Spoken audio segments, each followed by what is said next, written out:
দাদা জন রুকুতি গেছে, ওর পকেটে চকলেট একটা খুলে কয় দাদা খা। এই যদি কয় ফাঁসের জন্য নামাজ হয়, কেন আইসে দেবে না? সে তো বড় খেমটি কুমটিতে রয়েছে, আসে নাই। দাদার কাছে চকলেট খা। দাদা যখন খাই নেই, জ্ঞান জ্ঞানী খাতি যাবে, তোর খাতি যাবে, ওই রুকুর মধ্যে খাতি যাবে, খাই নেই, পরে লুঙ্গি ধরে ঝুলিয়ে পড়ছে। দাদার লুঙ্গি সাদা গেছে খুলিয়ে। এখন কি আখের নামাজ হয়? হাসা হাসি সরকারি নামাজ। আল্লাহদের ঠেলায় একটু একটু 2 বছর 3 বছর 4 বছর 5 বছর তা মসজিদের কিছু আদব লেহাজ বোঝে না, তাই নিয়ে যায় মসজিদে, নিয়ে বড় 2 জন মুসল্লির মাঝখানে একটা গ্যাটিস ঢুয়ে দিছে। এই গ্যাটিস যাওয়া তো মসজিদের কিছু বোঝে না, নামাজের শুরু থেকে শেষ পর্যন্ত সব মুসল্লিদের ক্ষতি করে। এই ব্যাসপুর আছে না, ব্যাসপুর, ওই যে আমাকে ব্যাসপুর মসজিদই ইস্টার্ন মসজিদ নামাজ পড়তে গেছে, দেখি যে একটু একটা বছর তারিখ বয়স হবে, দাদাই নিয়ে গেছে এই পুতারে, পাশে নিয়ে দাঁড়াইছে। ওই নামাজের ভিতরে দাদা জন রুকুতি গেছে, ওর পকেটে চকলেট একটা খুলে কয় দাদা খা। এই যদি কয় ফাঁসের জন্য নামাজ হয়, কেন আইসে দেবে না? সে তো বড় খেমটি কুমটিতে রয়েছে, আসে নাই। দাদার কাছে চকলেট খা। দাদা যখন খাই নেই, জ্ঞান জ্ঞানী খাতি যাবে, তোর খাতি যাবে, ওই রুকুর মধ্যে খাতি যাবে, খাই নেই, পরে লুঙ্গি ধরে ঝুলিয়ে পড়ছে। দাদার লুঙ্গি সাদা গেছে খুলিয়ে। এখন কি আখের নামাজ হয়? হাসা হাসি সরকারি নামাজ শেষ। আগুন ধরে গেছে আমার 3-4 জন পরে এই ঘটনা। পরে বললাম, মিয়া বুড়ো এক সোবাত আছে, এক মসজিদে নামাজ পড়তে গেছি, ইমাম সাহেব টুকারটা নিয়ে গেছে আল্লাহদের কড়ি।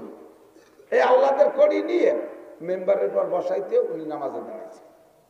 ও কি বসে থাকছিস? এমনি জামানার এক টুকটা ফুটে এই কম্পিউটার বোঝে, ফেসবুক মোবাইল দেখতে দেখতে সব কিছু পাইয়া। রুহু তো এক সময় পয়দা, যে বাড়ি যে কটা হবে সালের বানাইছে, থায়ে বানাইছে, বুড়োকে সব দেখে বতি হয়ে গেছে। কি বোঝাতে বোঝে তা কর কায়দা।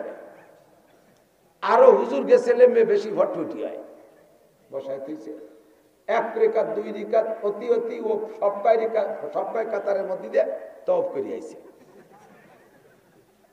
যার সামনে যায় তার তো মেজাজ আগুন হয়ে যাচ্ছে, কিন্তু আমাদের মধ্যে কিছু করতে পারে। লাস্টে যা করছে, যাইয়া ঘুরিয়ে যাইয়া ইমামের সামনে দাঁড়ায়, ওর বাপের সামনে দাঁড়াইয়া পায়জামা রাবার নামাই দিয়ে দাঁড়াইছেন মুতি দিচ্ছে। এবং সকালে একটা অ্যাক্সিডেন্ট হয়ে গেছে, নামাজ ছেড়ে দেন। আমি যে অ্যাক্সিডেন্ট তোরে করা দরকার না, জানিস কি জন্য সাড়ে না কি বাড়ি নেড়ু, ওনারটা খালি নেড়ু। এই বক্তারাও সাথে ছেলেমেয়েদেরকে পোলাপান নিয়ে যায়, আমার মেজাজ আগুন হয়ে যায়। আমার 7টা ছেলে মেয়ে, 5টা ছেলে, 2টে মেয়ে, আমি যেন দেখেছি একটা পোলাপান আমি সাথে নিয়ে যাই, একটারও নেই না। সেদিন এক বক্তার আমি সতর্ক করে দিছি যে ভাই এভাবে বাচ্চা কাচ্চা নিয়েন না, রাস্তাঘাটে অ্যাক্সিডেন্ট হলে আপনি বাপ মরেন, সাথে গোষ্ঠী শুদ্ধ মরবে, পোলাপান গুলো মরবে। রাস্তাঘাটে ডাকাতি হতে পারে, বড় মানুষ ডাকাতির আক্রমণ তার একটা সহনীয় ক্ষমতা আছে, ওই পোলাপান ডাকাতি রাতে রামদাও দেখলে স্টক করে মরে যাবে। এই কইতে কইতে 5-6 দিন পরে সেই বক্তা ডাকাতি রাতে ধরা পড়ছে কিশোরগঞ্জ। শেষে আমার ফোনে কয় যে হুজুর তওবা করছে, জীবনে নেব না। ছেলে মেয়ে কেউ কেউ ইদানিং দেখতেছি এর ফ্যামিলি সব বউ নিয়ে আসে ওয়াজ করতে, বউরে মাস্তুরাতের বক্তা, তবলিগালা রয়েছে মাস্তুরাতের তবলিগ, আর এরা হচ্ছে মাস্তুরাতের বক্তা। বউ নিয়ে আসে ভিতরে ঢুয়ে দিচ্ছে, তুমি ওয়াজ করো বিটিকে, আর লাস্টে ফিটিয়াটা যাতে ঘটি কম্বল গোছায় গাড়িতে উঠে কোনোটা আমার ভালো লাগে না। এসে গেলে খানিক হয়ে গেলাম আর কি। সাতের আগে বাচ্চাদেরকে মসজিদে নেবেন না, সাতের থেকে পড়ার হুকুম করবেন, সাতের আগে পড়তেও বলবেন না, স্কুল কলেজে যাওয়ার জন্য বিরক্ত করবেন না। প্রথম সন্তান হইলে মানুষের তাড়াতাড়ি তাদেরকে লেখাপড়া শিখে পণ্ডিত বানাতে চায়। দিদি একটুকটা কেজি কিন্ডারগার্টেন আছে না, কেজি তো কেজি সাইজই দেয়। 3 বছর শিশু শ্রেণী, মানে ক্লাসে উঠার আগে বলে 4 শ্রেণী, শিশু শ্রেণী, পোলাপান শ্রেণী, নাবালেক শ্রেণী, দুধ খাওয়া শ্রেণী, ফিডার শ্রেণী, এই করিয়া তারপর এগুলো যায়। 10-12 খান বই দিয়েছে, তা পারে না বইয়ে নীতি। শেষ কাজে অত বইয়ে আনতে পারে না, ভাবি আপনি নিয়ে আসেন।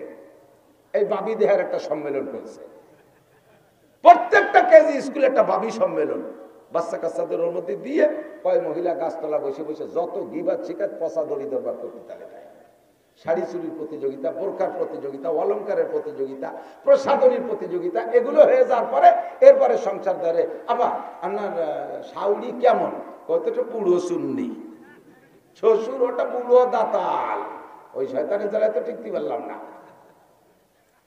করতে গেছে ছেলে মেয়ে নিয়ে। স্বামী কেমন, ও তো একটা আবাল দামলা, বুদ্ধি নাই।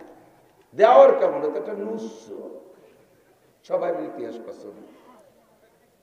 তোর বোট কাটাতে পারি ভালো হয়েছে, এই কিন্তু নিজের সেই রোজা থাইয়ে ফরিদপুর যা লাগছে, কত বিটাকে ধাক্কা খাইছি তা তো কর না, উনি বোরকা কিনতে গেছে।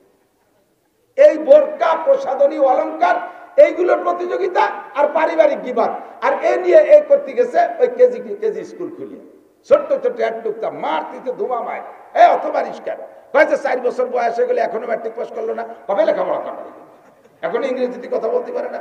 এ আবাল তুই কয় লাইনি ভুড়ি তুইছিস, আমি তো 2.5 পাস। উনি পুরো 2 না, উনি 2.5, আর একটুকটা ইংরেজিতে কথা বলতে পারে না, তার জন্য তার মানে। আমাকে হুজুর রাও এই 3-4 বছরে তাই না, হুজুর আমার একটি সূরা আর রহমান শুনতে পারে, এই 4 বছরে আর রহমান মুখস্থ করছি, ওর 30 বছরও 30 পারা মুখস্থ হবে না। ব্রেন একবার হিট হয়ে গেলে, সেট গরম হয়ে গেলে, ওর তো এখন সে ধারণ ক্ষমতা হয় নাই। বিশ্বনবী মুহাম্মদ রাসূলুল্লাহ, বিশ্ববিজ্ঞানী, বাচ্চা কাচ্চাদের পড়ারও একটা বয়সের পরিমাণ দিয়ে দিয়েছে, 7-এর আগে পড়তে বলবা না। 7 হয়ে যাবে দেখবেন ওই বাচ্চাই আপনাকে বিরক্ত করবে, ও এসে বলবে, ওর মারে বলে আম্মু আপুরে বই কিনে দিতি, সবাই স্কুলে যাচ্ছে, আমার স্কুল ড্রেস কিনে, আমার জন্ম নিবন্ধন নিয়ে দিতি, আমি ভর্তি হবো, পাগল করে খাবে 7 হওয়ার পরে। আর এর আগে দেবেন পারবো না, ভর্তি বসছে, তুমি ভরো না, আমি আমারে ভর্তি কর। ছেলে তোর মারে কয়, তোমরা নিজেরা ভরো না, খালি আমারে ভর্তি কর। এগুলো বাচ্চাদের দায়িত্ব, মাদের দায়িত্ব ঘরের ভিতরে। মারা হলেন প্রথম শিক্ষিকা, মায়ের কাছ থেকে সন্তানরা ভাষা শেখে। মারা শুদ্ধ ভাষায় কথা বলবেন, নিজেরা আঞ্চলিক ভাষায় কথা বললেও বাচ্চাদেরকে আপনারা শুদ্ধ ভাষায় কথা বলা শিখাবেন। বাপদের মাদের কাছ থেকে বাচ্চারা ভাষা শেখে, যার কারণে ভাষার নাম মাতৃভাষা। ভাষার নাম কি? বাপের ভিটে আমাদের জন্ম, বাপের এলাকায় আমরা বসবাস করি, বাপের এলাকার কথা বলি, অথচ ভাষার নাম মাতৃভাষা। কারণ সন্তানরা ভাষা শেখে মায়ের কাছ থেকে। মা যদি গালাগালি কাজাকাজি করেন, বাচ্চাও কিন্তু সেই গালাগালি শিখবে। মা যদি বিয়াদবি করেন, তাহলে বাচ্চাও সেই বিয়াদবি শিখবে। মা যদি দিনদার, ইমানদার, পরহেজগার হয়, তাহলে তার মেয়েগুলো এরকম ভালো হয়। মা ভালো হইলে মেয়ে ভালো, মা ভালো হইলে মেয়ে ভালো হয়। হাজারো প্রমাণ। নবী পাক সাল্লাল্লাহু আলাইহি ওয়াসাল্লাম গারে হেরা, জাবালে নূর, হাদিস সাহেব যারা গিয়েছেন, যেই পাহাড়ে ওহী নাযিল হয়েছিল প্রথম রাত্রে লাইলাতুল কদর, ওই পাহাড়ের নাম জাবালে নূর। যেই গর্তের ভিতরে হুজুর বসা ছিলেন, গুহার ভিতরে, তার নাম গারে হেরা। আল্লাহ পাক যার তৌফিক দিয়েছেন, ওর মধ্যে ঢুকে ইশরাকের নামাজ পড়ছি। যদি তৌফিক হয় কোনোদিন যাইয়েন, যুবক যারা আছে তোমরা এখন থেকে প্রতিজ্ঞা করো, বুড়ো হয়ে গেলি ওয়ান উঠতি আর বাড়া, নিচে যাইয়ে উপর দিকে সময় মতো আসতে পারলাম না, উঠতে পারলাম না, লম্বাটা হাই সাইডে, নিচে হাওয়াতে হাওয়াতে চলে আসবা। শক্তি থাকতে একবার যাবা গারে হেরায়, হেরা গুহার ভিতরে যখন ঢুকবা, যদি আল্লাহ তৌফিক দেয় তুমি ওর মধ্যে ঢুকা 2 রাকাত নামাজ পড়ে হাত তুলবা, দেখবা তোমার মনের মধ্যে এমন একটা ভাব আসবে, মনে হয় যেন জিবরাইল তোমার সাথে দেখা করবে। ওই জায়গায় জিবরাইল হুজুরের সাথে দেখা করেছিলেন, তোমারও মনে হবে যেন জিবরাইল আমার সাথে দেখা করবে। আল্লাহু আকবার। এই গারে হেরায় নবী পাক 40 দিন ছিলেন। কয়দিন? 40 দিন। রমজানের আগে থেকে শুরু করছে, আল্লাহকে তালাশ করতে গেছে গারে হেরায়। 40 দিন ওখানে বসে ইতিকাফ করেছেন। এই জায়গা তখন নিচে কোনো গ্রাম বাড়ি ছিল না, ঘর বাড়ি কিছুই ছিল না, পাহাড় আর পাহাড়, চতুর্দিক দিয়ে পাহাড়। এখন পাহাড় কাইটে সমতল করে শহর বানায় ফেলাইছে। শহরটার নাম হলো আজিজিয়া। জাবালে হেরার নিচে দিয়ে শহরের নাম আজিজিয়া। এই জায়গায় নবী পাক সাল্লাল্লাহু আলাইহি ওয়াসাল্লাম একা 40 দিন, দিন এবং রাত্রে, কারেন্টও নাই, লাইটও নাই, মোমবাতিও নেই, কোনো বাতি নাই। দিনের বেলা দিনের আলো, রাতের বেলা অন্ধকারে বসে বসে আল্লাহকে পাওয়ার জন্য ধ্যান করে। আর এই 40টা দিন খাইলেন কি? মক্কা থেকে গারে হেরা 3 কিলোমিটার পথ, এখন সমতলে। আর সেই সময় ছোট ছোট টিলা টপকায় যা লাগতো। মা খাদিজাতুল কুবরা রাদিয়াল্লাহু তাআলা আনহার বয়স তখন 55 বছর। কত? মহিলারা 55 বছরে বুড়ি হয়ে যায়, আয়েশা হয়ে যায় 55 বছর বয়সের পরে 99% মেয়েদের মাসিক হয় না, বার্ধক্য দিকে চলে যায়, তাদের যৌন সব ক্ষমতা সব দুর্বল হয়ে যায়, শৌর্যবীর্য লুজ হয়ে যায়, বার্ধক্যে চলে যায়, বুড়ি হয়ে যায়। খাদিজাতুল কুবরা 55 বছরের বুড়ি মহিলা, মক্কা থেকে তার স্বামীর খেদমতের জন্য, মুহাম্মদুর রাসূলুল্লাহর খেদমতের জন্য সকালে একবার বিকেলে একবার এই কয় কিলোমিটার পথ চক্কাইয়া খানা নিয়ে সেই পাহাড়ে উঠতেন। সেই সময় পাহাড়ের গায়ে কোনো সিঁড়ি দেওয়া হয় নাই। আমি 13 সালে যখন পড়তে উঠছি তখন সরকারি পদ্ধতিতে কোনো সিঁড়ি ছিল না, এমনি পাকিস্তানিরা কাইটে কাইটে একটু খাত বানাইছে, দরনাটর না কিছু নাই। সৌদি আরবে বহু পাহাড় দেখছি ওই রকম বেঢঙ্গা পাহাড় আর নাই, উঠা বড় রিস্ক। গত 2 বছর 3 বছর আগে এক যুবক উঠতে যে স্লিপ করে পড়ে মরেই গেছে, বড় ঝুঁকিপূর্ণ জায়গা। আল্লাহু আকবার। ওই জায়গা খাদিজাতুল কুবরা বিনা সিঁড়িতে কিভাবে উঠতেন ডেলি 2 বার আল্লাহই জানে। নবী পাকের খেদমত, স্বামীর খেদমতের জন্য খাদিজা 2 বেলা খাবার নিয়ে যাইতেন। এই খেদমত ফাতেমা রাদিয়াল্লাহু তাআলা আনহা দেখেছেন। মদিনায় যাওয়ার পরে হাজী সাহেব যারা দেখেছেন, একটা মসজিদ আছে মসজিদে নববীর পাশে, ছোট্ট একটা মসজিদ, মসজিদের নাম মসজিদে আলী। 4 সাহাবার নামে 4টে ছোট্ট মসজিদ আছে, মসজিদে আবু বকর, মসজিদে উমর, মসজিদে ওসমান, মসজিদে আলী। এই 4টে ছিল ওনাদের বাড়ি, ওনাদের বসত বাড়ি। পরবর্তীতে ওনাদের ইন্তেকালের পরে কয়েক যুগ পরে যাইয়া ওই বাড়িগুলো ভেঙে মসজিদ বানাই দিয়েছে। ছোট ছোট মসজিদ, অর্থাৎ নামাজ পড়তো, মধ্যে নফল নামাজ, ওক্তীয় নামাজ পড়তো মসজিদে নববীতে। পরবর্তীতে এবার যে দেখলাম ছোট মসজিদ কয়টা ভেঙে 2টে মসজিদ আছে, মসজিদে আবু বকর, মসজিদে উমর, 2টে মসজিদ আছে। আল্লাহ, হযরত মসজিদে আলী যে জায়গা, ওই জায়গা হযরত আলীর বাড়ি। হযরত আলী রাদিয়াল্লাহু তাআলা আনহু আর ফাতেমা রাদিয়াল্লাহু তাআলা আনহা রাতের বেলায় স্বামী স্ত্রী শুয়ে আছে। গভীর রাতে ঘুমের ভিতরে হযরত আলী ফাতেমাকে বলছে, ইয়া ফাতেমা তুজিনি বিল মা, ফাতেমারে একটু পানি পান করাও। এটা কি স্বপ্নে বলছে না সজাগ হয়ে বলছে তা ফাতেমা ট্রাই করে নাই। পানি দাও, পানি খাবো, এই শব্দ পাইয়া ফাতেমা ঘুম থেকে উঠে যাইয়া দৌড়ে গিয়ে পানি নিয়ে আসছে। পানি এনে দেখে, গ্লাসে পানি এনে দেখে স্বামী আলী ঘুমিয়ে আছে। চিন্তার মধ্যে পড়ে গেলেন, আমি যদি এনাকে এখন ঘুম ভাঙ্গাইয়া পানি পান করাই, সারাদিন পরিশ্রম করছে, পরিশ্রান্ত ক্লান্ত মানুষ, কাঁচা ঘুম ভাঙ্গায় পানি পান করাইলে ঘুমের ক্ষতি হবে, শরীরে কষ্ট হবে। কাজেই কি করব, সজাগ করব কি করব না। আবার যদি আমারও ঘুম আসছে, আমি যদি গিলাস রাইখে দিয়ে ঘুমাইয়া যাই, পুনরায় পানি চাইলে দিতে পারি কি পারি না, এই দ্বিমুখী সমস্যার ভিতরে পড়ে যে উনি এবার চিন্তা করলেন যে না, তাহলে ঘুমও ভাঙ্গাবো না আর আমিও ঘুমাবো না। পানির গিলাস হাতে নিয়া সারা রাত মাথার কাছে দাঁড়িয়ে আছে, এক পলক আর ঘুমায় নাই, বিছানায় পিঠ দেয় নাই। ফজরের সময় যখন বিলাল আজান দিয়েছে, বিলালের আজানের আওয়াজ হযরত আলীর কানে গেলে আলী ঘুম থেকে উঠছে, ফাতেমা আলীকে এখনো পর্যন্ত ডাকেন নাই। ঘুম থেকে উঠে দেখে বাম পাশে ফাতেমা নাই। সজাগ হয়ে চোখ খুলে দেখে মাথার কাছে দাঁড়িয়েছে ফাতেমা, হাতে এক গিলাস পানি। দম করে উঠে বলে, ও ফাতেমা, খবর কি? ফামা বালুকে, তোমার খবর কি? পানি হাতে দাঁড়িয়েছো কেন? পানি খাবা? কয়, কেন আপনি ভুলে গেছেন? গভীর রাত্রে আপনি পানি চেয়েছিলেন, গভীর রাত্রে পানি চেয়েছিলেন, আমি সেই সময় উঠে গিয়ে পানি আনছি, তারপরে এসে দেখি আপনি ঘুমিয়ে আছেন, আপনাকে আর ঘুম ভাঙ্গাইনি, কষ্ট পাবেন এজন্য। আর আমিও পানি রেখে ঘুমাই নাই, পুনরায় যদি পানি চান তাহলে দিতে না পারলে আপনার কষ্ট হবে। ওগো আমার মহাব্বতের স্বামী, আমার প্রিয় স্বামী, আমি আপনার জন্য পানি হাতে নিয়ে ফজর পর্যন্ত দাঁড়িয়ে আছি। হযরত আলী উঠে ভয়তে থরথর করে কাঁপতেছে, ফাতেমা সর্বনাশ করেছে, তুমি আমার কাছে ওয়াদা করো, আজকে যে ঘটনাটা ঘটে গেছে এইটা তুমি জীবনেও কোনোদিন তোমার আব্বাজির কাছে বলতে পারবা না। ফাতেমা কয়, বললি বা কি, আর আমার বলারই বা কি আছে? আপনি এই খেদমত আমার কাছে পাবেন তাই আমি করলাম, এই খেদমতের কথা আমি আব্বার কাছে বলবো কেন? এটা তো আমার কাছে আপনার পাওনা। আমি আমার মাকে দেখেছি ডেলি 2 বার মক্কা থেকে গাড়ে হেরায় যে আমার আব্বাজিকে খানা খাওয়াইতেন, আমার আব্বাজিকে খানা খাওয়াইতেন। আমি তো সেখান থেকে শিক্ষা পেয়েছি, আপনার জন্য তো আমার অত পরিশ্রম করা লাগে নাই, মাত্র একটা রাত 1 গ্লাস পানি নিয়ে দাঁড়িয়ে আছি, এই খবর বাপের কাছে বলার কি আছে? আর যদি বলি বা তাতে বা আপনার লজ্জার কি আছে? হযরত আলী বলেন, ফাতেমা তোমার সম্মান অনেক বেশি, সাইয়্যিদা সুবহানিল জান্নাহ, তোমার দুইটি সন্তান হাসান আর হুসাইন জান্নাতি যুবকদের লিডার। কন্যা সুবহানাল্লাহ। তোমার দুইটি সন্তান জান্নাতি যুবকদের নেতা হবে, তুমি জান্নাতি যুবকদের মা। ও ফাতেমা,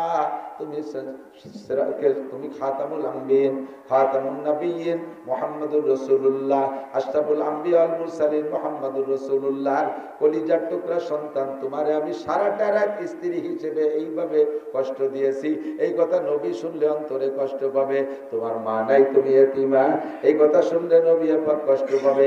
তুমি আমার কাছে ওয়াদা করো, জীবনে কোনোদিন তোমার আব্বার কাছে এই খবর বলবে কিনা।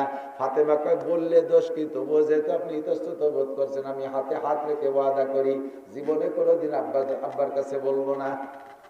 হযরত আলী স্ত্রীর এই প্রতিশ্রুতিতে উনি ইতমিনান হইয়া, নিরাপদ হইয়া সঙ্গে সঙ্গে দোয়া করেন, আল্লাহুম্মা জাআলহা, আল্লাহুম্মা জাআলহা সাইয়্যিদাতা নিসাই আহলিল জান্নাহ।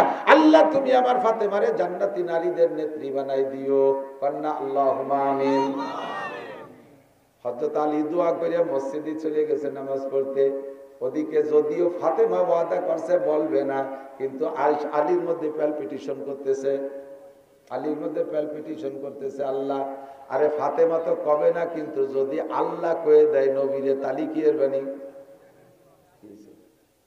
লোক বেশি যে কজন বেশি গেছে চলে যাবে, তা একটু আগাই দেবে। আর আগে সবাই বয়স শেষ, আর 2 মিনিট আছে। আমার দিক থেকে আল্লাহু আকবার। আমি যত ভালো আজ করে আপনারা খুশি হবেন, আর ওনাকে নজর হলে এই পাশে ঘর বানাই দিতে। ও আমি পারি না, হলে শফিকির কাজ। সবাই বসেন, পকেটে হাতে যা আছে ওইটা নগদ নেবে। ওই যে মৌলবী করছেন আগে সেই সাথে একেবারে পচা নিতে পারি, কোনো মৌলবী উঠে গেলি। যত জায়গা কালেকশনের নাম শুরু হলেই হুজুর কয়েকজন আগে উঠে আটা দেয়। যারা দেয় যে আমরা জীবন বলে বিক্রি রেখে আমরা তার দেবো না, যারা দেবে তারা থাকে, আমরা খয়রাতিরে উঠে যাই। আল্লাহু আকবার। আমার দিক দেখেন, হযরত আলী মসজিদে যাইয়া ফজরের নামাজ পড়েন। প্রথম বড় 4 জন হুজুরের কাছাকাছি বসেন, দাঁড়ান। আর নামাজের পরে হুজুর পিছনের দিক ফিরে বসে সাহাবায়ে কিরামদেরকে নিয়ে রাতে নতুন ওহী আসলে সে খবর শুনাই দেন, কোনো ঘটনা থাকলে সেগুলো শুনান। এরপরে সাহাবায়ে কিরামদের স্বপ্ন থাকলে শুনে শুনে ব্যাখ্যা দেন। এই জন্য পিছনের দিক ফিরে বসে, আলীও বসে। আজকে আর আলী দেরি করে নাই, হুজুর পিছনের দিক ফিরার সাথে সাথে সালাম ফিরে আলী চট করে বাসায় চলে গেছে। না জানি রাতের খবর যদি জিবরাইল এসে কয়ে দেয়, তাহলে হুজুর এই মানুষের মধ্যে আমার অ্যাটাক করলে কি জবাব দেব। আলী এই জন্য বাসায় চলে গেছে। হুজুর যখন পিছনে ফিরে বসছেন, দেখেন মসজিদে নববীর এক পাশে একটা গেট আছে। হাজী সাহেব যারা গিয়েছেন, তার গেটটার নাম হলো বাবে জিবরাইল। ওই গেটটার নাম বাবে জিবরাইল। ওই গেটে ওই সময় হযরত জিবরিল আলাইহিস সালাম হাজির। হুজুর পিছন দিকে ফিরে জিবরাইলকে দেখছেন। জিবরাইল সালাম দিয়ে হাতছানি দিয়েছেন, তাহলে ইয়া রাসূলুল্লাহ হুজুর একটু উঠে আসবেন, মজলিসের মধ্যে বলা যাবে না। হুজুর জিবরাইল কই সময় দেখে হুজুর একটু কম্পিত, আল্লাহ না জানি কোনো দুঃসংবাদ আসছে নাকি এত রাত্রে। আল্লাহু আকবার। হুজুর ওখানে গেছেন। হুজুরকে জিবরাইল কানে কানে বলতেছেন, ওগো আল্লাহর নবী, অর্ধ রজনীতে আলী আর ফাতেমার মধ্যে এই ঘটনা ঘটছে। এরপরে আলী ফাতেমার কাছ থেকে অঙ্গীকার নিয়েছে, খবরটা আপনার কাছে কোনোদিন বলবে না। আর এই কথার পর আলী খুশি হইয়া আল্লাহ পাকের কাছে দোয়া করেছেন। আল্লাহ সেই দোয়া কবুল করেছেন। আপনার ফাতেমাকে আল্লাহ জান্নাতি নারীদের নেত্রী ঘোষণা দিছে। হুজুরের মেয়ে ফাতেমা জান্নাতি সমস্ত নারীদের নেত্রী। এই খবরটা হুজুর শুনলে হুজুর বেজার না খুশি? এই খুশি সামলাইতে না পারে সাহাবায়ে কিরামদেরকে বললেন, আলাইকুম বিল মাকান, তোমরা যে যে জায়গা আছে ওই জায়গায় বসে থাকো, নড়ো না, আমি খবরটা জায়গা মতো পৌঁছে আসি। ওই জায়গা থেকে এবার আলীর বাড়ির দিকে হুজুর আস্তে আস্তে গুড়ি পায়ে হাঁটতেছে। আলী রাদিয়াল্লাহু তাআলা ঘরের মধ্যে থেকে ঘরের মধ্যে থেকে দেখছে যে হুজুর আসতেছে, এবার কাম সারা হয়ে গেছে। ও কপাল, যে ভয় পাইছিলাম সেই ভয়তে মনে আজকে ধরিয়ে ফেলাইছে। এবার আলী ঘরের থেকে ঘরের পিছনে যে দাঁড়াইছে, নবী পাক দরজার চৌকাঠ ধরে দরজার পর্দার বাইরে থেকে বলতেছে সালাম দিয়ে, আফিল বাইতে আলী, ও মা ফাতেমা, আলী কি ঘরে আছে নাকি? ফাতেমা বলতেছে, না আব্বা জান একটু আগে বেরোয় গেছে। মা তাহলে তুমি একটু দরজার কাছে আসো। ফাতেমা দরজার কাছে আসলে নবী পাক বলছেন, জিজ্ঞেস করছেন, ও মা, গত রাত্রে তোমাদের দুইজনের মধ্যে কি জয় ঝামেলা, কি যে কি হয়েছে? আলী তো ওই মাসেতে শুনতেছে, ভয়তে থরথর করে কাঁদতেছে, ও আল্লাহ যা ভাবছিলাম তাই দিয়ে গেল। ফাতেমা কয় আব্বা জান কি ব্যাপার, কি কয় গত রাত্রে আজকে রাত্রে তুমি আর আলীর মধ্যে কি ঘটনা ঘটছে একটু কও। এবার হযরত ফাতেমা বলতেছেন আব্বা জান ওই ঘটনা বলার আগে একটা ফতোয়া দেন। কি ফতোয়া? একটা বিষয় আব্বা জানতে চায়, স্বামী নিষেধ করে, আব্বা অর্ডার করে, স্বামী নিষেধ করে, এই জায়গায় কি আব্বার কথা শোনা ওয়াজিব না স্বামীর কথা? হযরত নবী পাক জবাব দিলেন স্বামীর কথা শোনা ওয়াজিব, বাপের কথা শোনা ওয়াজিব না। ফাতেমা বললেন তাহলে আব্বা আমি বলতে পারবো না, আমি আমার স্বামীর কাছে ওয়াদা করেছি রাতের খবর জীবনে আপনার কাছে বলবো না। নবী পাক বলেন মা তোমার বলা লাগবে না, সবকিছু আল্লাহ পাক রব্বুল আলামিন আমারে জানায় দিয়েছে। মা ইয়ানতিকু আনিল হাওয়া ইন হুয়া ইল্লা ওয়াহয়ুন ইউহা আল্লামাহু শাদীদুল কুওয়া। আরশে আজিমের মালিক রাতের সব খবর আমারে জানায় দিয়েছে। ও মা তুমি আমার আলীর এমন খেদমত করেছো, আর আলী খুশি হইয়া তোমার জন্য দোয়া করেছে, ওই দোয়া আল্লাহ কবুল করে তোমাকে জান্নাতি নারীদের নেত্রী বানাই দিয়েছে। আমার বাপ ভাইরা একটু সাক্ষী দেন, হযরত ফাতেমা জান্নাতি নারীদের নেত্রী হয়েছে কি বাপ মুহাম্মদুর রাসূলুল্লাহর দোয়ায় না স্বামীর দোয়ায়? কার দোয়ায়? এই জন্য শরীয়তের মাসালা, কোন স্বামী যদি স্ত্রীকে বলে তোমার বাপ মরে গেলেও যাইতে পারবা না, তোমার মা মরে গেলেও যাইতে পারবা না, তাহলে যাইতে পারবে না। সেটা হলো প্রত্যেক সৃষ্টিকে দুই ভাগ করে জোড়া জোড়া করে বানাইছে। যেখানেই তাকাবেন সেখানেই জোড়া আছে, জোড়া দেখতে পারবেন। শুধু একটা জায়গায় জোড়া নাই, সেটা হলো কুল হুয়াল্লাহু, আল্লাহর কোন জোড়া, ঠিক না? শুধু আল্লাহরই জোড়া নাই, আল্লাহই বেজোড়। এজন্যই নবী পাক বলেন ইন্নাল্লাহা বিত্রুন ইউহিব্বুল বিত্রা, আল্লাহ তাআলা বেজোড়, এজন্য বেজোড়কে আল্লাহ পছন্দ করেন। দেখবেন ইবাদতের ক্ষেত্রে অজুতে কুলি কয়বার করা সুন্নাত? বেজোড়। নাকে কয়বার পানি? মুখে কয়বার পানি? হাত ধুইতে হয় 3 বার, পা ধুইতে হয় 3 বার, ঠিক না? ঢিলা কুলুক 3টে। নামাজের মধ্যে তাসবিহ সুবহানাল্লাহিল আযীম বেজোড় 3, 5, 7, ঠিক না? বেতেরকে বেজোড়কে আল্লাহ তাআলা পছন্দ করেন, যেহেতু নিজে বেজোড় আল্লাহর সাথে সাদৃশ্য রেখেছেন। আবার অনেক জায়গা আল্লাহ তাআলা জোড়ও ঠিক রাখছে, অনেক জায়গা জোড়ও ঠিক রাখছে। তো আল্লাহ পাক বলেন সৃষ্টি কায়নাতের ভিতরে আমি জোড়া জোড়া করে বানাইছি, যেদিকে তাকাবা জোড়া পাবা। আসমান আছে তো তার জোড়ায় জমিন, সূর্য আছে তো জোড়ায় চন্দ্র, গ্রহ আছে জোড়ায় নক্ষত্র, আলো আছে জোড়ায় আধার আছে, ভালো আছে জোড়ায় মন্দ আছে, উপর আছে জোড়ায় নিচে আছে, সামনে আছে জোড়া পিছিয়ে আছে, ডাইনের জোড়া বামে আছে, আছে না? এই সব জায়গা দেখতে প্রাণী জগতে খুঁজে দেখেন, সব জায়গায় আপনি জোড়া পাবেন, নারী আর পুরুষ। আল্লাহ গাছের মধ্যে গেলেও পাওয়া যায়, একটা তাল গাছে তাল হয় আর একটা গাছে জট হয়, ঠিক না? আমাকে গোপালগঞ্জে বাংলাতে মায়া মদ্দা এরকমই তো কয়, মায়া গাছ মদ্দা গাছ। খেজুর গাছে কিছু খেজুর গাছে খেজুর হয়, কিছু খেজুর গাছে খেজুর হয় না, খালি সুমরে, ওটা মদ্দা গাছ। গাব গাছে দেখবেন কিছু গাব গাছে দৈরেই গাব হয়, আর কিছু গাছে গাব হয় না, খালি ফুল হয় গুটি গুটি। লাউ গাছে কিছু লাউ লাউ নিয়ে বের হয় ফুল, আবার কিছু লাউ কিছু ফুল শুধু ফুল হয়, ওটা কি হয় না, লাউ। যেদিকে তাকাবেন সেদিকেই জোড়া পাবেন। আল্লাহ পাক যেহেতু বলেছেন কোরআনে কারিমে, আর কোরআনের কথা সম্পূর্ণ সত্য, কোনো মিথ্যা নেই। যুবকরা তোমরা দাঁড়িয়ে আছো সেনাবাহিনীর মতো, অন্য কোনো নিয়ত আছে নাকি? মারামারি কি করলে কাল সকালে করে আর একটু বসো, শোনা বসো, সবাই বসো, তোমাদের জন্য প্রাণ খুলে দোয়া করবো। যারা লেখাপড়া করো বড় শিক্ষিত হবা, যারা লেখাপড়া না করো কামাই রোজগার করো, কামাইতে আল্লাহ বরকত দেবে। কমপক্ষে বিয়ে শাদী বাকি থাকলে ভালো বিয়ে করতে পারবে, দোয়া করে দেবো।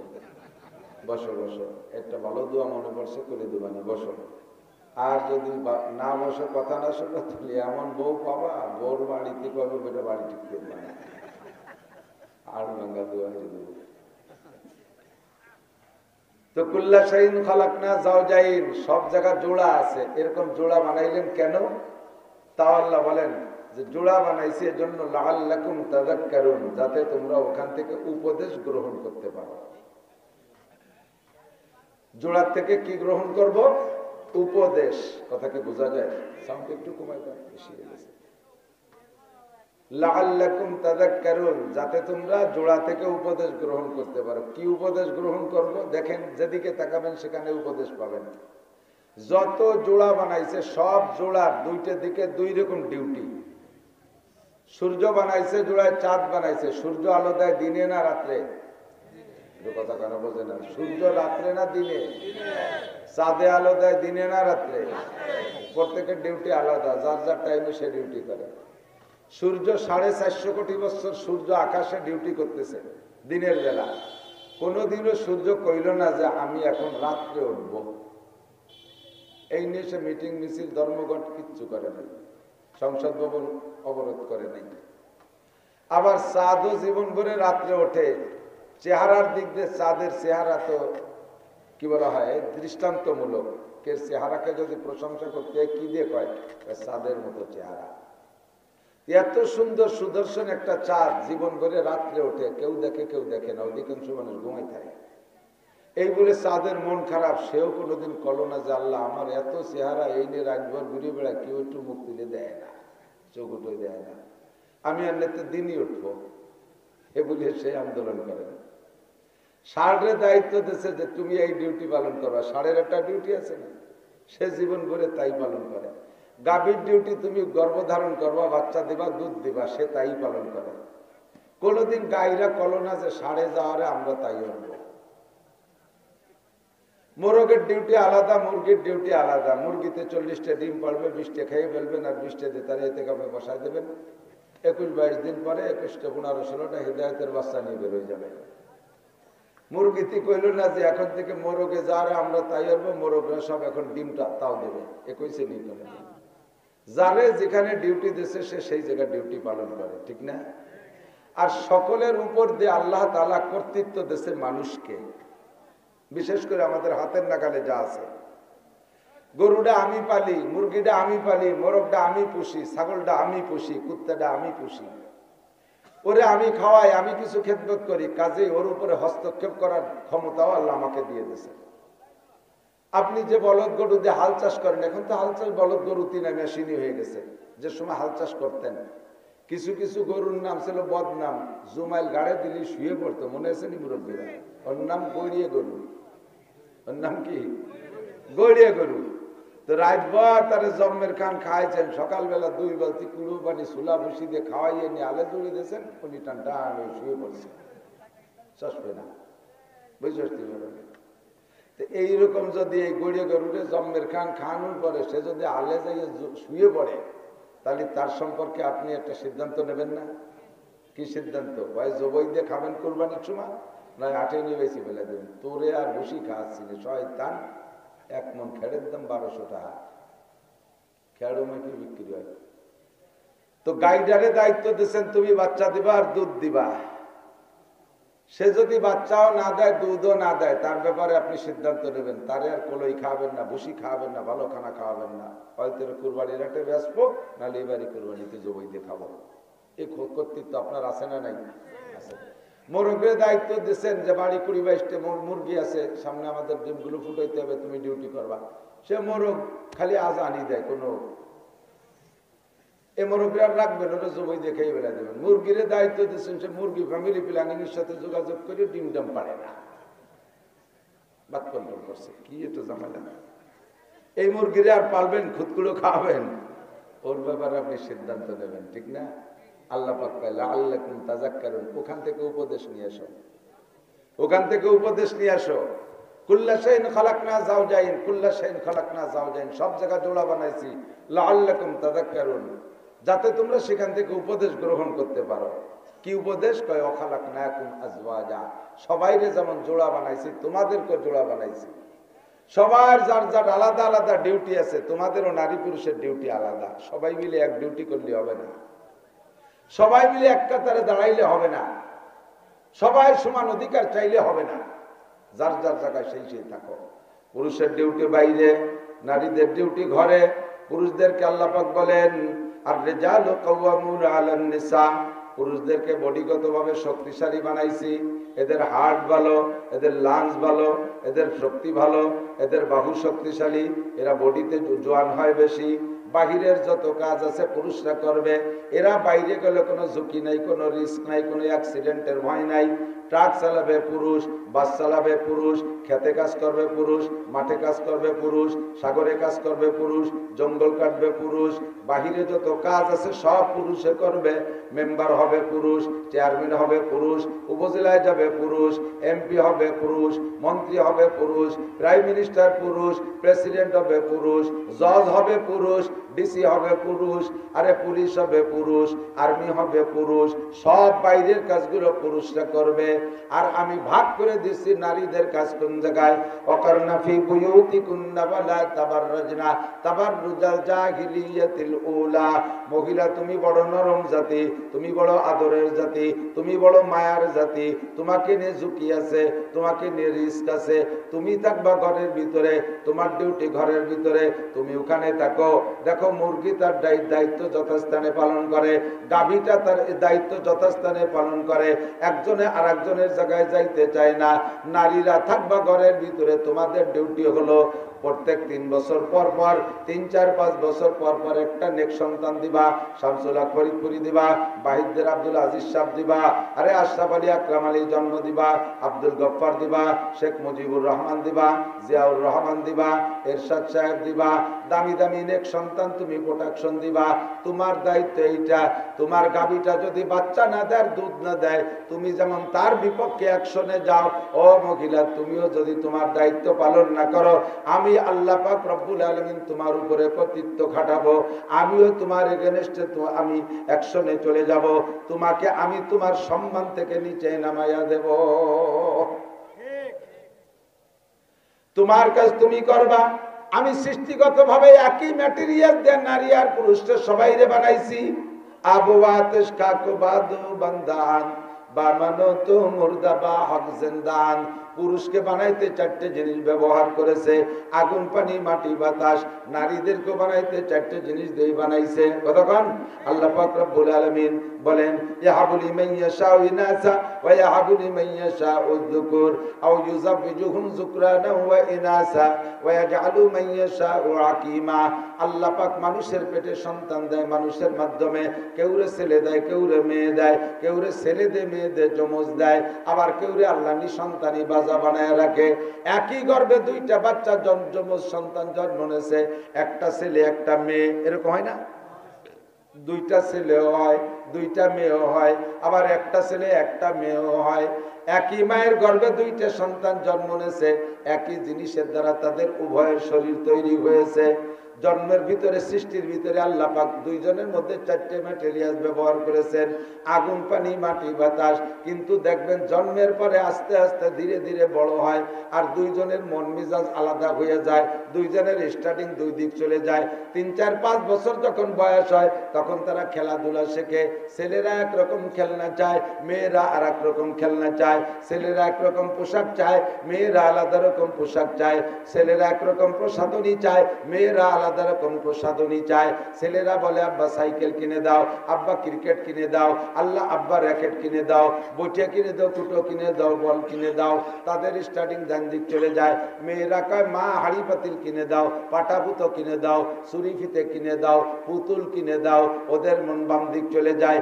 একই জিনিসের দ্বারা 2 জন মানুষকে সৃষ্টি করার পরে খোদার কুদরতি সিস্টেমে 2 জনের মন মাইন্ড 2 দিক চলে যায়। শারীরিক গঠন, মেয়েটার জন্ম হয়েছিল আগে, মাত্র 20 মিনিট আগে মেয়েটা জন্ম নিয়েছে, তাতেই তার বডিটা একটু বড় হয়। পরে যেটা জন্ম নেয় সেটা একটু কেজা হয়। ছেলেটা হয়েছে পরে, বডিতে জন্মের সময় ছোট হয়েছে, কিন্তু সময় মতো দেখা যায় মেয়েরা আবার বলিষ্ঠ হয় বেশি।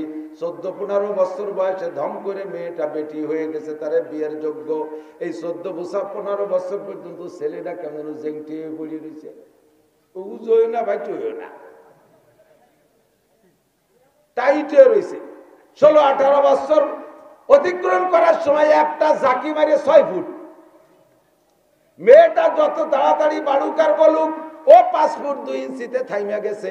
আর ছেলেটা একটু ধীরে ধীরে বাড়ছে, কিন্তু যখন বাড়ছে একে ধাক্কায় 6 ফুট। দুইজনের শারীরিক অবস্থা আলাদা রকম। মেয়েটার জন্য আপনি প্রসাধনী কিনতে যাবেন, বুড়ো বাপ কসমেটিক্সের দোকানে যাই দোকানদারে বলবেন, হ্যাঁ নান্টু একটা ফেয়ার অ্যান্ড লাভলি দে। ফেয়ার অ্যান্ড লাভলি তো নান্টু কয় কি কাকা জেন্টস না লেডিস? বুড়ো তো ওই যে আবার কথা কয়, এই ভালো মারছেলে কথা কইস কেন? সালতানগর কান্দা লাগলে তো গেঞ্জাম বোধহয় বাড়ি যেতে রেডি তাই প্রত্যেকটা কথাই খুব টাইটের সাথে কয়। আল্লাহ হেসাক দ্বারাই কাজিয়ারা মানুষ তোমাকে সাথে গেঞ্জাম বোঝাবো না দোস্ত, তোমরা নরমে বসো। অল্প একটু সময় তা আবার হয়ে গেল বেশিখানি।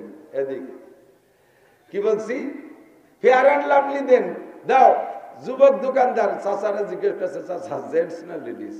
চাচা তো ইংরেজি বোঝে না, উনি মনে হচ্ছে জেন না ইনসান, তাই বলতে কয় যে জেন ইনসান বুঝি না, আমার সকিনে ব্যবহার করবে সকিনে। তখন যুবক বলছে, কাকা ঠিক আছে বুঝছি, জেন্টস লেডিস বোঝা লাগবে না। বুঝাইতে চাইছে জেন্টস আর লেডিস, নারী আর পুরুষ, ত্বকের মধ্যে আল্লাহ পার্থক্য করে দিছে। নারীদের জন্য যে ত্বক আল্লাহ দিয়েছে ওই ত্বকের জন্য ফেয়ার অ্যান্ড লাভলি আলাদা। ওই ফেয়ার অ্যান্ড লাভলি যদি যুবকরা ব্যবহার করে, পুরুষরা ব্যবহার করে, তাদের চেহারা নষ্ট হয়ে যাবে, তাদের ত্বক নষ্ট হবে। পুরুষের জন্য বানাইছে যেটা, এটা যদি নারীরা ব্যবহার করে তাদের ত্বক নষ্ট হবে। বোঝা যায় আল্লাহ পাক সব জায়গা পার্থক্য করে দিয়েছে। কথা কোন ঠিক কি না? শারীরিক গঠনের পার্থক্য। ধীরে ধীরে যখন বড় হয়, ছেলেদের সাবালে ঘর আলামত ভিন্ন কিছু, মোজ গজাবে, দাড়ি গজাবে, গলার এখানে একটা কাঠি হবে, কণ্ঠ মোটা হয়ে যাবে, অন্যান্য ভাবে বোঝা যায় ছেলেটা সাবালেগ হয়েছে। আর মেয়েরা সাবালেগ হইলে তাদের শারীরিক গঠনের পরিবর্তন অন্য জায়গায়। একই জিনিস দিয়ে তৈরি, আল্লাহ পাক দুই ভাগ করে কি সুন্দর বড় করতেছে। আল্লাহু আকবার। দুইজনই সাবালেগ হয়ে গেছে, দেখবেন মেয়েটা আওয়াজ দিলে কেমন আওয়াজ হয়, মেয়ে একটা কণ্ঠ আছে। আর ছেলেরা আজান আওয়াজ দিলে বাঘের মতো গর্জে ওঠে, কণ্ঠ পরিবর্তন হয়ে যায়, ঠিক না? আল্লাহু আকবার। আল্লাহ পাক রব্বুল আলামিন বলেন, এই জন্য আমি নারী আর পুরুষকে দুই ভাগ করে দিয়ে প্রত্যেকের ডিউটি আমি আলাদা করে দিয়েছি, প্রত্যেকের ইবাদত বন্দেগী আমি পার্থক্য করে দিয়েছি। পুরুষের উপরে পর্দা ফরজ, নারীদের উপরে পর্দা ফরজ। কতক্ষণ? পুরুষের উপরে পর্দা ফরজ, নারীদের উপরে পর্দা ফরজ। এই পর্দা, পর্দা শব্দ, পর্দা একই পর্দা, আরবিতে বলে হিজাব, সতর, সতর বা হেজাব বলে, এর নাম হলো পর্দা। আমরা বাংলায় বলি, উর্দুতে বলি পর্দা। কথা কি বোঝা যাচ্ছে? পর্দা শব্দটা পুরুষের জন্য যা, নারীর জন্য পর্দা শব্দ। তবে এই পর্দা কি উভয়ের একই রকম? বোঝেন নাই কথা? উভয়ের পর্দা কি একই রকম? এক বাড়ি 10 জন পুরুষ থাকে, কোনো মহিলা নাই, ও বাড়ি কোনো বেকি বেড়া দেওয়া লাগে না, বাউন্ডারি বেড়া দেওয়া লাগে না, ঠিক না? এক বাড়ি একটা মহিলা থাকলে তার সিকিউরিটির জন্য চতুর্পাশে কমপক্ষে পাটখড়ি দিয়ে হোক আর কলার পাতা দিয়ে হোক বেড়া দিয়ে তারে ঘিরে রাখা লাগে। পুরুষেরও পর্দা আর নারীরও পর্দা। পুরুষ রাস্তাঘাটে যাইতে পারে, গায়ে মাথায় কাপড় দেয়, শুধু নাভির উপর থেকে হাঁটুর নিচ পর্যন্ত এইটুকু একটা গামছা দিয়ে পরে আটকায় রাখলে হয়, অথবা একটা 3/4 প্যান্ট পরলেই তার ফরজ ঢাকা হয়ে গেছে, তার পর্দা হয়ে গেছে। এবার নারীর পর্দা কেমন? চুলের আঘাত থেকে পায়ের তালু পর্যন্ত সব জায়গা ঢেকে রাখতে হবে। শুধু তাই নয়, তার মুখের আওয়াজ পর্যন্ত পর্দায় রাখতে হবে, তার পায়ের আওয়াজ পর্যন্ত পর্দায় রাখতে হবে। এমন বাড়ির 4 দেওয়ালের ভিতরে হাঁটবে মহিলা, পায়ের আওয়াজ যেন এমন শব্দ না হয় যে শব্দের আওয়াজ অলটপকায় বাইরের পুরুষের কানে যায়। শরীরে এমন একটা ঝাঁকুনি যেন না হয় অলংকারের ঝনঝনি শব্দ পর্দার আড়ালে, বাউন্ডারি বেড়ার বাহিরে পর পুরুষের কানে যায়। মহিলা যদি দিনে রাত্রে তিলাওয়াত করে, কোরআন শরীফও তিলাওয়াত করে, ওই তিলাওয়াতের আওয়াজ যদি অলটপকায় বাইরের কোনো পুরুষের কানে যায়, যতজন পুরুষে তার তিলাওয়াতের আওয়াজ শুনবে, ওই মহিলা তিলাওয়াতের নেকি তো পাবেই না, পাবে না, বরঞ্চ অতজন পুরুষের সাথে তিলাওয়াতের সময় তার জিনার গুনাহ লেখা হবে। অথচ পুরুষে তিলাওয়াত করবে জোরে জোরে, পুরুষে আওয়াজ করে তিলাওয়াত করবে। পুরুষের তিলাওয়াতের মধ্যে জোর হইলে দোষ নাই, বরঞ্চ জায়গায় জায়গায় জোর হইলেও ভালো।